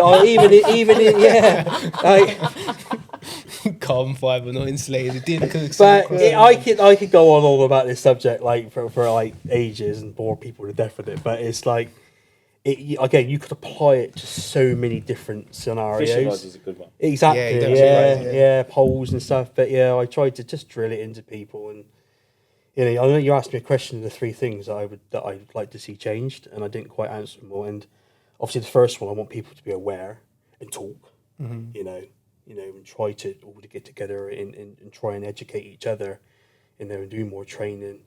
And the second one, I'd like people to make sure they're using some form of insulation on their equipment, okay, and boots if they can. And 3, most importantly, I want people to go home. I want people to go home to their family and live their lives in a healthy manner and do all the things they want to do with their family. And that's what I want out of this. And that's it really. And I will do, and I won't stop. I won't stop until I feel that we've done it, and Leads on quite perfectly because you dropped some stickers off for us, didn't you? I did. So tell the people about that, because I think you've done a great thing now with this. Yeah, so I'm going to be at the Cleaning Expo as well, at the end of this month. I've got a great big dome. We'll get this out before the expo for you. Yeah, it'd be great, yeah. Just tell people what you're doing there. Yeah, so I've got a great big dome that I've invested in. It's got me look out, remember Jason logo all over it so people can see it. I've got some stickers. So these stickers are not only on printed on poles to keep people aware. I also hand them out to people to put on their tanks. They can stick them on their poles anywhere. They can see it every single day of their lives before they go out to work. And also some other things as well, like the giving out. But in the near future, I'm on about setting up, because one thing that I've noticed, when you have a significant injury and you're self-employed, you don't get a lot of support. I'm very lucky. I'm one of the lucky ones. I did get some support, but a lot of people wouldn't. And I just want to give a shout out to WCR in America, because they run an organisation. It's a fund, a charity, where if someone in the cleaning industry becomes significantly ill or injured and they can't support their family, they donate money to that individual. That's and nice. They donated money to me. Oh, well done. Chris Lambrine, Chris, WCR, and I think they're joint with Vic Zero as well. It's such a lovely thing to do, and I thought, well, what a great idea that is. And I had a light bulb moment. I thought, hang on a minute, why couldn't I do something similar? Why couldn't I create up the Look Out Foundation in the near future and try and raise money for individuals that have had an accident, they've fell off a ladder, or they've had something horrific happen to them, like myself, and try and give them some money to try and help their family out in a really, really tough time. So that's the process that's hopefully the next step I'd like to move into. I'd be happy to do a monthly donation. Oh, thank you. Yeah, Absolutely. yeah. Mate, So, we'll do a fundraiser. yeah. You want me? We I can think do a if you fundraiser can, for it. fundraiser's great, but if Yeah, you so- can get majority of the window cleaners that care about this stuff to even donate £1 a month. Yeah, so Totally. it makes a difference. it's all a bit quite new at the minute. It's something that I'm gonna want to go around to all the different manufacturers and ask them to kindly, if they could, it could be anything, just donate something. It's for a great cause, and it's really going to change some people's lives in a really, really difficult time. How's the one in America funded? I think it comes. I'm not quite sure, but I'm pretty sure it comes out of their profits. To be honest, they are really they're amazing. Like WCR over there, they're like, I would say, like a window cleaning warehouse sort They of. do podcasts, don't they? I'm sure. Yeah, They do yeah. podcasts. I think it's Jersey. It does it. I think. There's one I think guy. it's Jersey. Yeah, I don't know, but yeah, they do one, and yeah, I'm not sure how they fund it, but. Wow. There was another one, there was a guy that had a huge house fire, window cleaner. It's really lovely how the window cleaning industry all get together, and it's horrific. And yeah, this guy lost his house and everything, and they literally funded him the money to help rebuild, and How cool. people who have their kit nicked or stolen, they refund it. It's just such a great thing. I kind of got an it's idea good. from that, so. I think it's a It's brilliant just a idea. really lovely That's thing to beautiful. do. So Fair play to you. yeah, so fingers crossed. This time next year we should be somewhere near it. So Absolutely. Done. Go and see Jason at the expo for some stickers.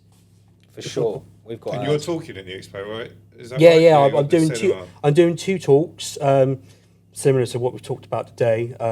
In a little bit more depth, photos and stuff like that. But yeah, I got one. I'm not sure what times. You have to go on. If you go on the Cleaning Expo website, and go on there's like a talk list. You'll see that I'm talking on both days. I can't remember what time it is, but let me looking at it.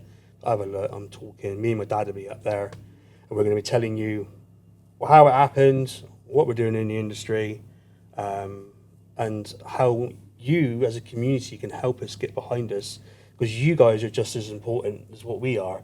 It's if all the community can get behind us and really push this and be with us, we can really change something in this industry that's not really been seen before. Yeah. Completely agree with you. Completely agree with you. All right, should we jump back over to Dennis? Go for it. So, I'm going to jump ahead to this question because I'm intrigued. You offer a 6 weekly and a 9 weekly. Yeah, go on. How does that work, firstly and foremost? Yep. And what was the ethos behind it? To be honest, there's not much massive forward like planning and reasoning as to why. Most people pick frequencies, don't they? When I started, I did more frequencies. We were offering people like 4, 6, 8 and stuff like that.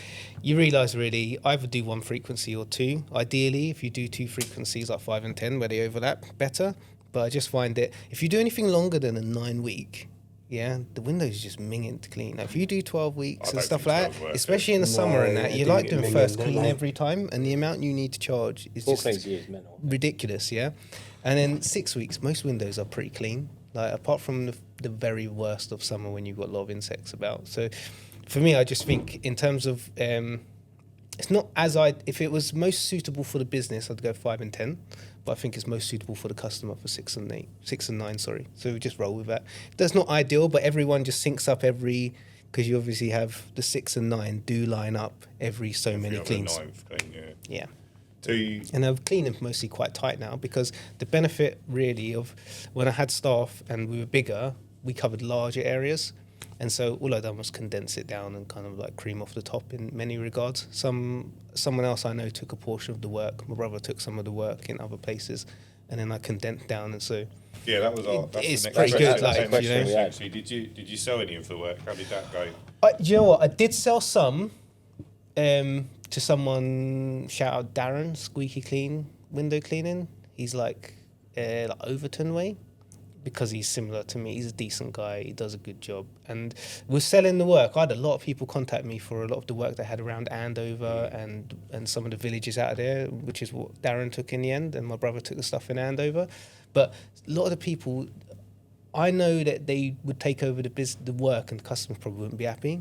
So trying to find someone that is actually going to serve the customer decent. Otherwise, you're not only kind of like, you do have a duty of care to the customer to an extent, in my opinion. Other people won't agree with that, which is fine. But I feel like you've had a business relationship with them for years. The least you can do is try and find someone decent to clean their windows if you can't do it. If you really can't, you can't. But at least try and find someone who can take it over. Darren was good for that. A lot of people contacted me wanting to buy all of it, but you just looking at their businesses and that, you think they're probably not right people for it based on how they're operating and stuff without going into too much detail. And then you think that's not really fair on the customer because then they're just going to cancel them. It's not fair on the person you're selling the work to either because they're going to buy it and they're probably going to have like 20% left. So, I got rid of a lot of it. It's not done work for everyone to do. Yes, I think selling and buying work is a funny one. You've got to be like the culture of the business needs to be quite similar. Did you buy any work when you were growing? No, so marketing, websites, everyone spends loads of cash on marketing. Have a decent website and it works for you 24/7. And the other good thing about a website is you can use it to filter out customers, not filter people out to be out of order, but you filter out people just ain't a good fit. Like with us, we're not going to book days. They get text message the day before. We don't have a phone number for the business, so we email only and online quotes and stuff. Like certain old people just don't like that. So like you need to have some way of when you have your process of getting your customers into your business, you do need some process of in a healthy manner trying to say, this is who we're best suited to and who we're best suited not best suited to. And if you're not best suited to them, well, best they find someone who they are suited to. Because if they want a business that operates in a certain way, there's no point in them having you and having friction. They might as well just find someone who does, and it's better for both parties as well. Do you turn work away? Yeah. So you're at a point now. You have grown. I'm just capped now. No, so you I'm, don't want to grow I'm just anymore. rolling easy. I'm planning to scale, but I'm not planning to scale in window cleaning. And I don't think it's that window cleaning can't be scaled and it can't be a success in ways. I just think I'm not suited to it and I wouldn't be happy with it. For me, I feel like I'd be creating another business that just does the same as every other business. Whereas I want to do something different that can have a bit more impact. What are you looking to move into? Solar panel cleaning, and we're making, it should be the first certified solar panel cleaning association in the UK. Called Solar Assure, launching it on 6th of April actually. So that's going to be like a quality assurance training. Think checker trade, Yeah. but checker trade how it used to be and done properly. No disrespect to checker They've dropped trade, the ball, mate. but disrespectful, Kevin Byrne made that Piss me business off. and he made it with like good enough standard for his mum. And when you hear podcasts about checker trade, Someone bought it. Was it Home Asian Serve or am I Home- making that up? I think it's Neighbourly or HomeServe or something like one of those, these big just- American companies. And Yeah. now, like, people don't trust it, right? Because they're more about the money than they Mate, are you about on good it now? quality. Are you any use on it now? No. I it's paid junk. for the directory. It's junk. I've seen some of the reviews and they're basically describing like people turning up with white vests, slick back hair, you know, Wait, you're describing certain me? travelling pay- time, Yeah, you know, yeah. You know, and they're doing a You rubbish can job. pay for reviews on like Google. They do it for checker trade now. Yeah. So what we're starting, what we're launching is going to be specifically for people, exterior cleaners, but who want to offer solar panel cleaning. But we will do the normal things like checking CCJs, checking their online reputation thoroughly to make sure they're not shysters. You know, checking their proof of address and the ID, like I said, and then checking certifications for if they have any like IPAF or PASMA for working at height, or if they're happy to sign the health and safety working at height stuff, a code of conduct that we have, and certain awareness about solar panels, and things like electrically insulated gloves and boots and things like that, and knowledge of solar panels. Problem is, there's a good and a bad thing, yeah? Are you guys been into solar panels yet for cleaning? Had a few of them, yeah. Are you thinking? We don't turn them are you off, if thinking that's what like? you're asking. No, that's all right. I don't think that makes too much of a difference, technically speaking, because they produce power whether they're going through the inverter or not, Correct. right? They're live. Oh, right. You do. And it's DC, not AC voltage, right? Solar panel cleaning. Are you actively trying to get into it? No. You are missing out, mate. Have you not seen how many people are installing solar panels everywhere? Yeah. I've got a direct targeted market going out this month for solar panels. It was something like less than 1% in like early 2000s. It's expected to be like over 20%. It's insane, Yeah, that. like people don't realize like if you ain't getting in solar panel cleaning now, mate, like you're missing out. And especially if you're happy to have a My Tower, make loads of money cleaning solar panel cleaning, because not because you're ripping people off or anything like that, but because people don't have access towers to get up. And if someone doesn't have an access tower and need to hire one, they're paying like 120, 130 pound plus the logistics of having to HSS, drop it off, pick it up and stuff. So solar panel cleaning is a big thing. And you look at energy prices, I don't think they're gonna go down. Solar's, yeah. Solar's big. Yeah, It's so here to that's, stay that's as what well. we want to do, but I want to do it properly. It's not going to be, it's more of a passion project and a long term. What I'm expecting is in 10 to 20 years, people look at Solar Assure as a brand, which is like, if you want someone to clean your solar panels, who they know what they're doing, and the organization doesn't allow rubbish standards, and they put good standards and integrity over money, then that's the brand to go with. And then what we'll do is market people. So like I was saying to you, websites, I get all my work through websites. So once you get your website sorted and rank it, SEO and stuff like Yeah, that. yeah, Do you do yeah. that with yourself? yeah, get your website ranked. Yeah, and like people now say, well, AI website's not that important because you're not physically going on Google, but it's actually more important now to have more rich content on your website, because AI gets more what they refer to as bottom of funnel queries. So for example, when you've done old school SEO, you might just be window cleaning Hockley. Yeah, and that's what you optimize for, and you do all the little thing to optimize for that, yeah? On your page, your metadata, your alt tags, description, file names, all of that kind of stuff, right? Now what's happening, people are going on ChatGPT and they're saying, window cleaner, clean window today, and there's still these little orange little spots from bees on the windows. Should they have come off, yeah? And so if you have an article on your thing talking about like, right, these are the things in summer that you're going to get. You're going to get fly crap and bee crap pollen on the things, and this is how to best clean them off. you will get sent up for that. So you need more detailed thing talking about the specific little bits to get your one person talks and about. what you don't realize, what you don't realize is those things are really easy to rank for, because window cleaning typically is really bad for SEO, because people just pay for it all the time. But most people just get blinded to paid ads, and so that's why they keep evolving the paid ads. So they give you something new that you're not used to. Once you get used to it, Google will change how it looks on the page. Yeah, so you need to have good detailed websites, and you get all that free marketing all the time on a continual basis. They work 24/7, and the quality of the clients that you get is much better because you have not interrupted them on Facebook or their Google search. They have sought you out through a valid means. So they've gone on and asked something, ChatGPT or Gemini, and it said, these people do it and they value this. And then they come to you specifically to you. And so you get a better quality lead. Like, I don't really get much churn from customers and stuff, but then I don't do any other marketing now, you know? And you know, there's weeks I'm getting like 2 or 3 quote requests a day. So it's like, you know, so It's working for you. yeah. So for me, I look at it and I think with Solar Ashore, good marketing, landing pages for the 200 locations that we've got across the UK, and then balancing the supply and demand is the important thing. So this is where Checker Trade and some of these other places fall down. If you pay for ads, you end up bidding up ads until you're paying £40 for a lead and your margin's gone. Yeah, so that's always an issue with anything. And whenever something's new, like you'll get advertising on AI, and that'll be cheap, and then it'll just get expensive. Same thing like pay per click with Google. Same thing with Facebook ads. It was cheap at a time, price gets competed up until it's not worth it anymore. The other things that you can do is instead of like paying for ads, if you have good SEO and you have good balance of supply and demand, like Checker Trade now, for example, they let people pay to go on and get an area, but then it doesn't look like they have a limit. So then you might have like 20 people, and this is what Bark and that do.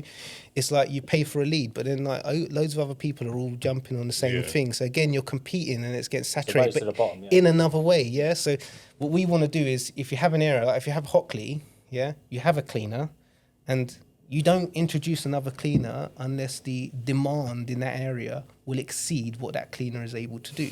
So what you're doing is you're actually making it best for the customer and the cleaner, because if you have too much demand, and the cleaner doesn't expand, or you don't get another cleaner, then they're cherry picking, which means the standard of work is going to probably drop because you're just going to cherry pick and you become complacent. But then if you have too many cleaners and not enough supply, then you're fighting for something that drives the price down. But then we're driving the price down. The byproduct of that is that people will just cut corners. So you do need a healthy relationship between the supply and demand. And that's what a lot of these lead generation advertising sites do. So we want to do something like that. We will with Solar Shore, but do it in a way that really optimizes it and you really get good standard between the two. But then you're serving as a marketing platform for people who want to add solar panel cleaning on, but you're making sure that you're only getting people who represent really well, which then benefits everybody. Because if you have 100 people on there and then someone's bad and you get rid of them, it protects the other people. Whereas now, if you go on Checker Trade and you're good, you get lumped in with all the other people who go on there who have a bad reputation, which is what this consensus is nowadays. So you would set the price.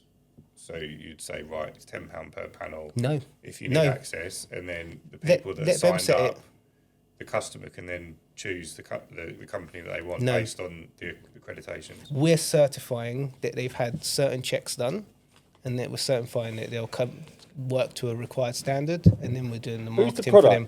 Sorry? Who's your customer? Well, both So the tradespeople come on and pay you a subscription? Yeah, so tradespeople pay £12 a month. Then you get the marketing, but they can do what price you want. The only stipulation we have on prices is that it's transparent, in the sense that you have some kind of outline of what you charge to give people a ballpark figure. It can't just be anything and then you turn up and pluck a figure out your ass. Because then that's also not reasonable. Because then the problem with that is that the customer never quite knows whether they're getting a fair price. But if you see what I mean. That's what I mean though. So you could have all the accreditations, but someone's charging £20 a panel, or making up a number which isn't very professional. Whereas if you say solar panels are all relatively the same size, right? So it's this much per panel. If a tower's needed, it's plus this, and if so that's basically everyone should have something like that, but it doesn't have to be the same. But you're giving the customer the price up front, and then saying, right, this is how much your clean's going to cost. What, you as the cleaner, you mean? Huh? You as the cleaner, you mean? No, as the customer, I want to go on that site. Yeah, and I but want what I'm my- saying I is, want are my you saying panels that? cleaned. Are I you know saying that it's- we're setting the price of Solar Yeah, Assure? Or the Solar customer? Assure set the price No, we wouldn't and say. say this is how much it's going to cost you, 250 quid. We've looked at your house. It needs. We can do it off a tower, so it's a tower plus 10 panels. Here are 5 companies. No, we're not that you doing it can like that. choose No. from. We are literally. You're Connecting people. You're having So then exclusivity. that, You're but having that becomes, exclusivity. there's no exclusivity, is there? Yeah, but there is exclusivity for where you're marketing them for that area. So if you have someone in, say, Harlow, you're marketing that person for Harlow, and there's no people who are close to that. And so when someone goes on there searching for solar panel cleaning, they're Unless the asking demand's questions, there, right? you're then presenting them as the person who is the person who has been us as a So you're third saying party. unless there's demand, unless there's more demand. Yes, So if say there's more demand and you've got. So 5 say, for cleaners, example, how you does that are the work? cleaner for Harlow, yeah? So you're the cleaner for Harlow. When people search and they go onto our website and they put in their postcode, brings you up first because you're the one in Harlow. Yeah. And when they search for, on something on Google or they ask AI, you'll likely come up because we'll have a landing page optimized for you that links back to your thing, and they have a contact system on ours that can then send you the message, yeah? So you capture them that way. So that's the marketing aspect of it. Where the trust signal is that the customer knows that us as a association have verified certain things about you. So like your insurance says you can work on solar panel cleanings, and it covers it covers damage to any property you work on if it wants to happen. Otherwise it's if it's only Pointless, public yeah, liability, it's a bit pointless. And then we've also checked if you have IPAF license, PASMA, all those sort of things. So there's all those kind of checks that you'd normally get with something like Checker Trade. They're done as well. So that's the reassurance aspect. If you're working there, the demand is likely to be slower to start with because we're starting to see so many new panels go up. It takes a little while for them to get clean. But I've already seen in my business, my solar panel cleaning I do is ramping up massively, yeah? And people don't have many people who will do it, yeah? So if you're in Harlow, you're the cleaner, and it gets to the point where actually the demand and the amount of traffic and the inquiries you're seeing is too high, it's a case of, well, do you want to expand and get more people? And I'd argue expanding cleaning solar panels is easier than expanding cleaning window cleaning because there's less nuance to the job. Do you think so? Yeah, 100%. There's a risk I factor think though, right? there is, but you got to think, if IPAF and PASMA, you can send them on external training courses. You can't give them it yourself. No. So once they've got that, well, then it's like having a driving license, isn't it? If your employee does something wrong that's not within the license, that's their problem because, It's on them. yeah, you've had someone else has done that. And when you set up and clean solar panels, you've got the pole like that, usually, if you're on a tower. There's not too many you can clean from the ground comfortably, yeah? You like that, you clean it to the clean. Take pictures before, pictures afterwards. It's kind of there's a bit more systematic kind of an approach. Whereas with window cleaning, it's like if you clean an upstairs window and there's a bit of moss in the corner and you don't get it out and then people complain, or there's a little bit on the window, or you haven't rinsed thoroughly, you can't quite see that until it's dried, and there's a lot more little pickiness that someone could pick up on window cleaning, and a lot more. Whereas solar panel cleaning is a bit more, I don't know, it's like clearing a gutter. Yeah, no. If you see what I mean. You're saying. Yeah, I do see what you're saying. I just think the risk factor is much higher. There is, You're more to likely an to fall extent. off a scaffold tower cleaning a solar but then panel that's than you are reflected. cleaning a That's window. reflected in the price of what you would but charge, it's- isn't it? If you had a staff member go out and fall off a tower and die, would your business survive? I don't know You'd because end up in that the paper, depends. probably. But if they have a PASMA license or an IPAF, you'd argue that I'm not unless saying- as long as you've set your business processes correct, they would have to be doing something pretty stupid to Yeah. fall off a tower, wouldn't they? That really you would argue, well, they've got a But would PASMA you get- license, so would they you should be get- competent to Would use. you get a better quality of employee for solar panel cleaning you would for window cleaning? Do you know what I think you would? And do you know why I think you would? Because if you say to someone, I do exterior cleaning versus window cleaning, window cleaners always seem to be like the bottom.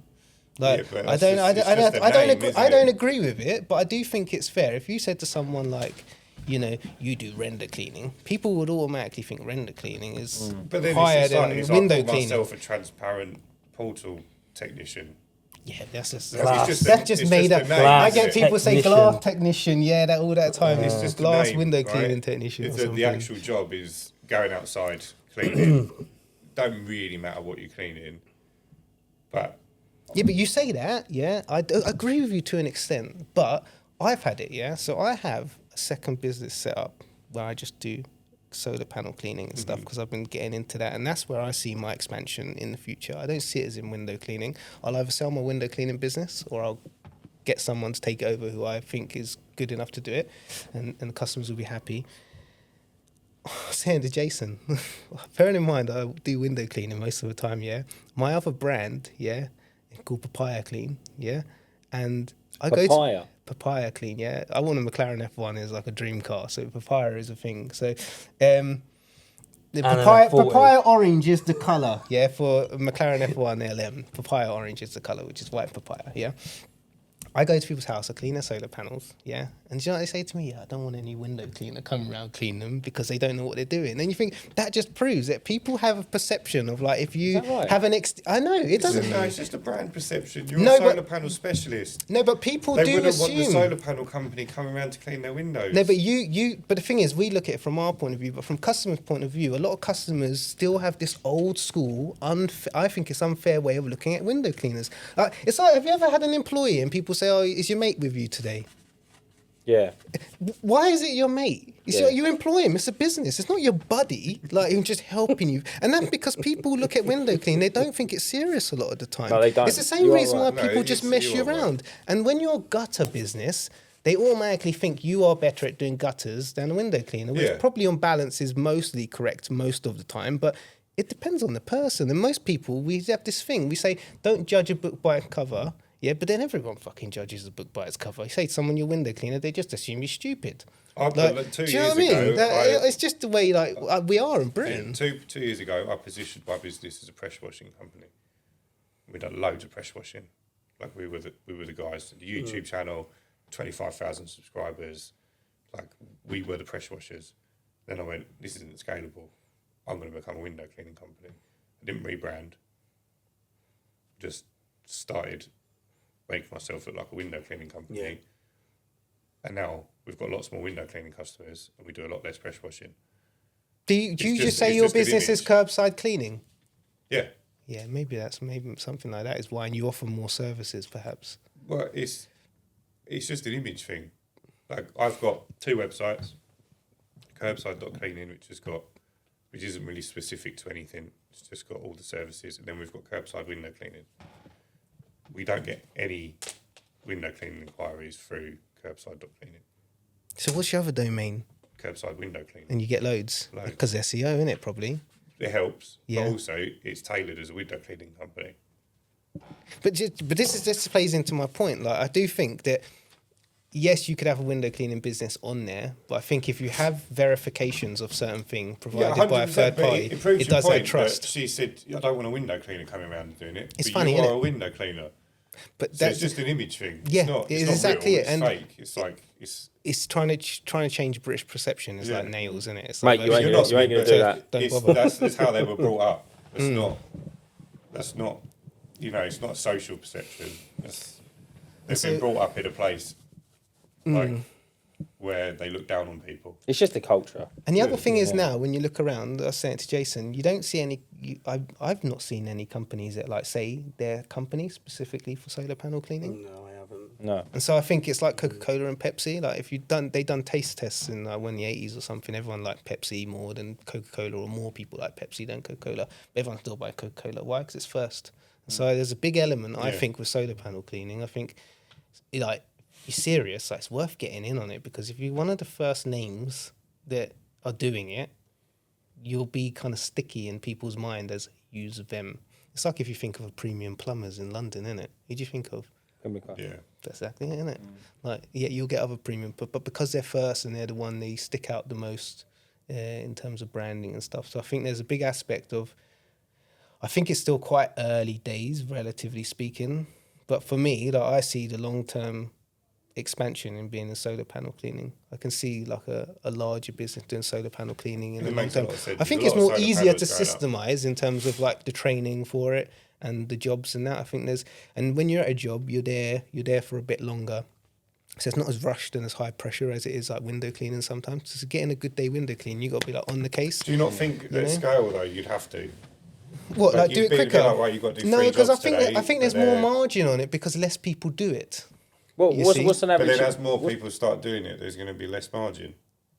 Well, does everyone have a? I know what you mean, but There's a higher barrier to entry with solar panel cleaning than there is for thingy, and there's also the customer perception of there's a big thing to what you can charge and what people think could go wrong. So if you hire for a service or you buy a product, well, it's more service, but if you hire for a service and there's a possibility that something could go wrong when that service is done, you're more inclined to go with a more professional operator. Yeah. Getting a boiler fitted or getting plumbing done is one of them, because you think, if plumbing's done wrong, you're going to have a problem. Solar panel cleaning falls more into that than window cleaning does, because people don't really bring up what if window cleaning goes wrong.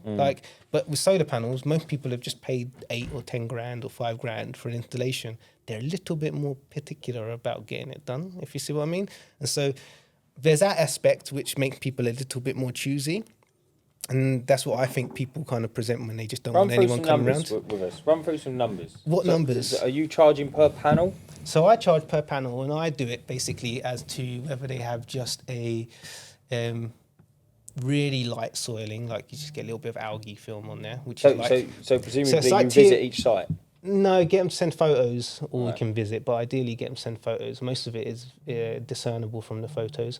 Think of it as like tier 1, 2 and 3. 1 is like they might get them cleaned after a year or 2 after them being installed, and there's just a little bit of film on them. And believe it or not, people do just want them clean to look good as well. So that's like tier 1, easy. You might charge them like, I don't know, £5 a panel or something, plus a certain amount for turning up, if you see what I mean. It's like a base price plus a per panel price. So would the turn-up price also include the tower hire? If it's needed. So I think, and it's open to debate, isn't it, really? I think the best way to price it is like there's a certain price for turning up and then a per panel price, or you have a minimum price per panel price or whatever. And then if you need a tower, you add on. So if I need a tower, I add on 89 quid. And most people say that's really reasonable. That is reasonable. Yeah, and for me, I own the tower.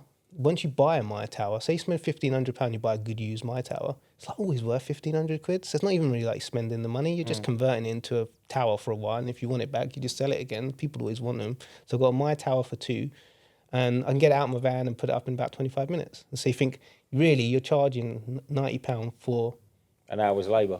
Yeah, you're hiring that tower basically, but it's still good value for the customer, because the cheapest you can hire one is about 110, 120 quid. Yeah, and you would have to be there when people deliver it and then make sure they pick it up, which sometimes they don't. I've had that when I used to hire towers.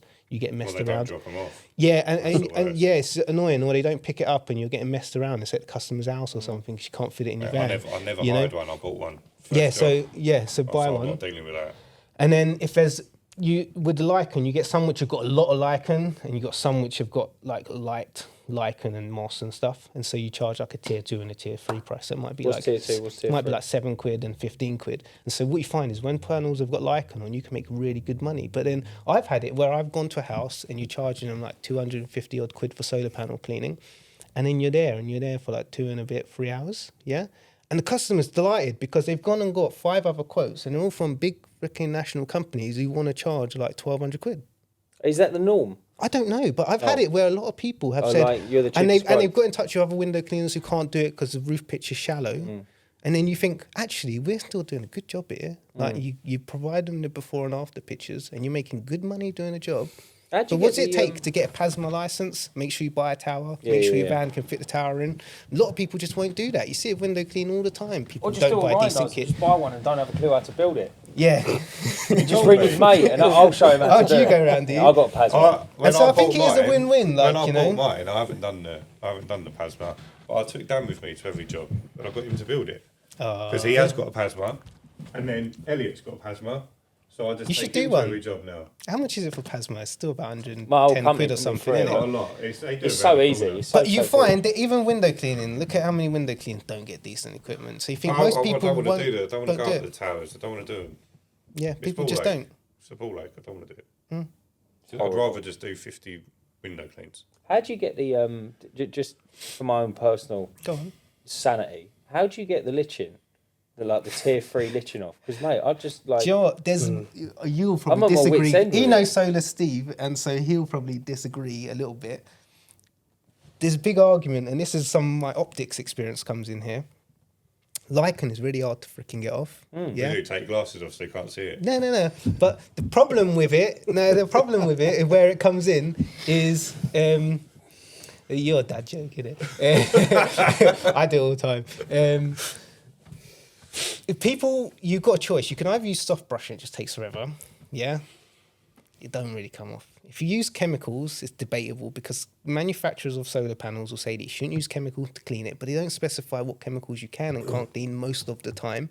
And a lot of times, some of these are coming from China and they don't have documentation with them, but at the same time, they'll be quick to refuse for any reason they can. Yeah. And customers are aware of that. So a lot of customers have a perception they don't want chemicals used. So that kind of rules out a lot of chemicals. And even if the chemical says it's safe for solar panel cleaning, well, the manufacturers can say otherwise. And there's instances they can take swabs and detect it, I believe. So it's kind of like that kind of rules it out.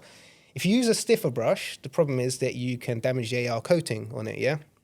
Now, this is where the thing comes in. So with an anti-reflection coating that goes on, right, with typical glasses like you've got, so you've got an anti-reflection coating on yours, yeah? A standard lens without a coating will reflect about 8% of the light. If you have a coating, it will transmit over 99, so you'll reflect to less than 1. So you go from 8% reflection to less than 1. So they put an anti-reflection coating on the glass on the solar panel, which goes over the cells, and that will basically get more light in, produce more energy. The problem is, these coatings are not that durable, and when they're exposed to UV, weather, lichen and stuff like that, the coating gets degraded anyway. Yeah. So reality is, once someone starts to get lichen on a panel, it's gone. The you're coating's fucked gone. anyway. So yeah, but that's That'll exactly be it. the new roof cleaning thing. But the problem is, lichen, when it adheres to a glass surface, yeah, it produces an acid, oxalic acid, and it etches the glass. So What does even when you lichen, that's how it adheres. Because you think glass is smooth, isn't it? Well, it's smooth when you look at it. If you're under a microscope, it wouldn't be. But the lichen adheres to it and it produces an acid. It secretes an acid, and that's what helps the lichen to adhere to the glass. So what you'll find is when you clean lichen off, you'll see a very slight ghosted patch. When you clean the panels and they're wet, you won't notice it, yeah? When the panel dries, you'll notice slight ghosting marks where the lichen was. And that's where the acid has gone on and etched into the panel. So in most cases, just use a stiffer brush and clean it. If someone's saying about AR coating, the reality is the AR coating is going to get damaged anyway through UV degradation and stuff. And the difference at best with AR coating versus none is 8% transmission. And you can look at that from optics. So It really doesn't make a difference. Mate, Yeah, that was incredible. That was a little good use, breakdown. use a stiffer brush, That's a good I would breakdown. say. And Yeah. people say, oh, you damage AR coating. But the reality is it's up there. The thing getting heat cycled non-stop because they Yeah. get hot, cold every day. And then you're getting algae, bird droppings, chemicals Driving from that. rain, all do, that, do yeah. you see what I mean? Even rain's got a slight bit of acidity in it and stuff like that. All that stuff just wrecks an AR coating. You'll know, even if, how long have you been wearing glasses? All the time? Yeah, a long time. Yeah. So you think if you had AR coatings on glasses, even if you look after your glass, after a few years, the AR coating just degrades.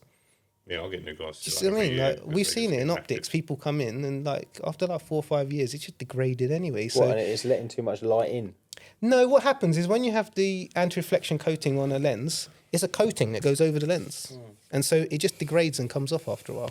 Like, and it'll get patchy and streaky and stuff. And if it gets exposed to heat, it'll go like crazy paving. If you look at it closely, it'll have all cracks in that. Yeah. In which case, it's then starting to reflect more light. So then, it's not doing its job of anti-reflection. So an anti-reflection coating, you think you've got a lens or solar panel, glass panel.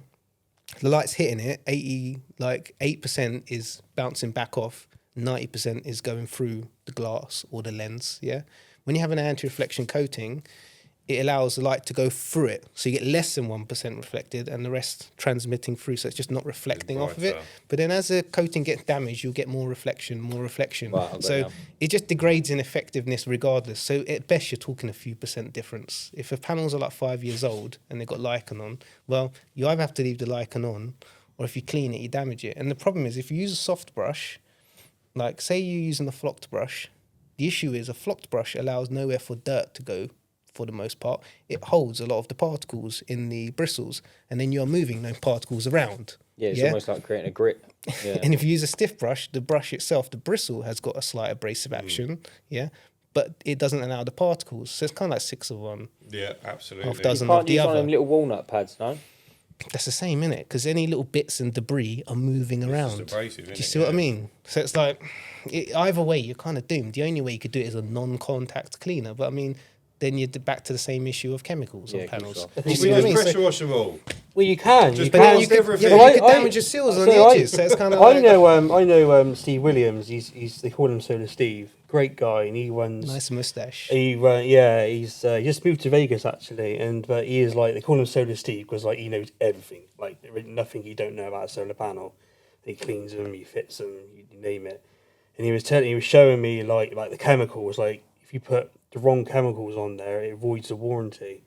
So they you got to make sure that it aligns with the manufacturer and it's allowed to be used. It was like literally these brushes like in America because over there I'm shocked. yeah. Like they got these rotary brushes and like they're attaching them to a pressure washer and like we're talking about the lighting and that. Just literally they're cleaning like one panel in like 30 seconds. It's incredible to watch. Incredible. But There's a lot of It's like innovation car in wash. there. yeah, brush, yeah. It is just like a brush. It just goes around and you flip it out, like, you know.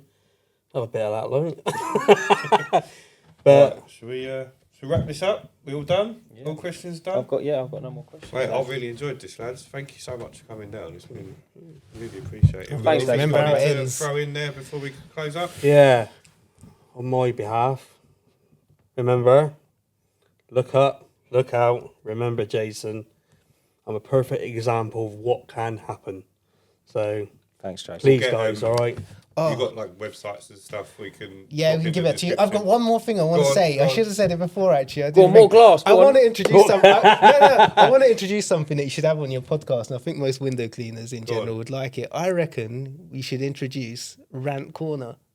So Yeah? we've got. Where you have like a 5 minutes where you can just get a rant about something. We you know? have got in the Discord cunty customers.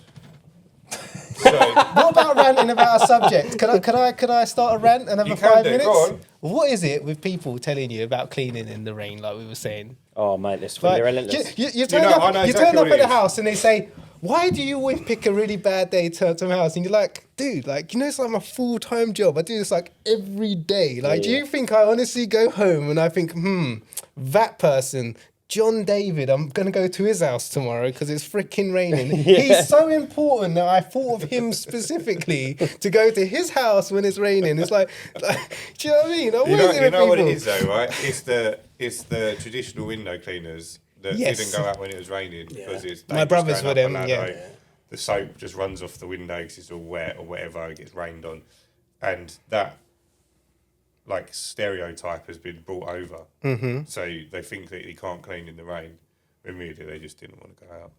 Yeah, as I say, my brothers. Yeah, so when they were trad window cleaners, I when we don't grew think up- those people though that say that, even now, I don't think they're ever going to change. No, but you know what? You I think they're explain it just to a them. broken record, aren't they? Oh, you explain it to them. Window cleaners will get this, right?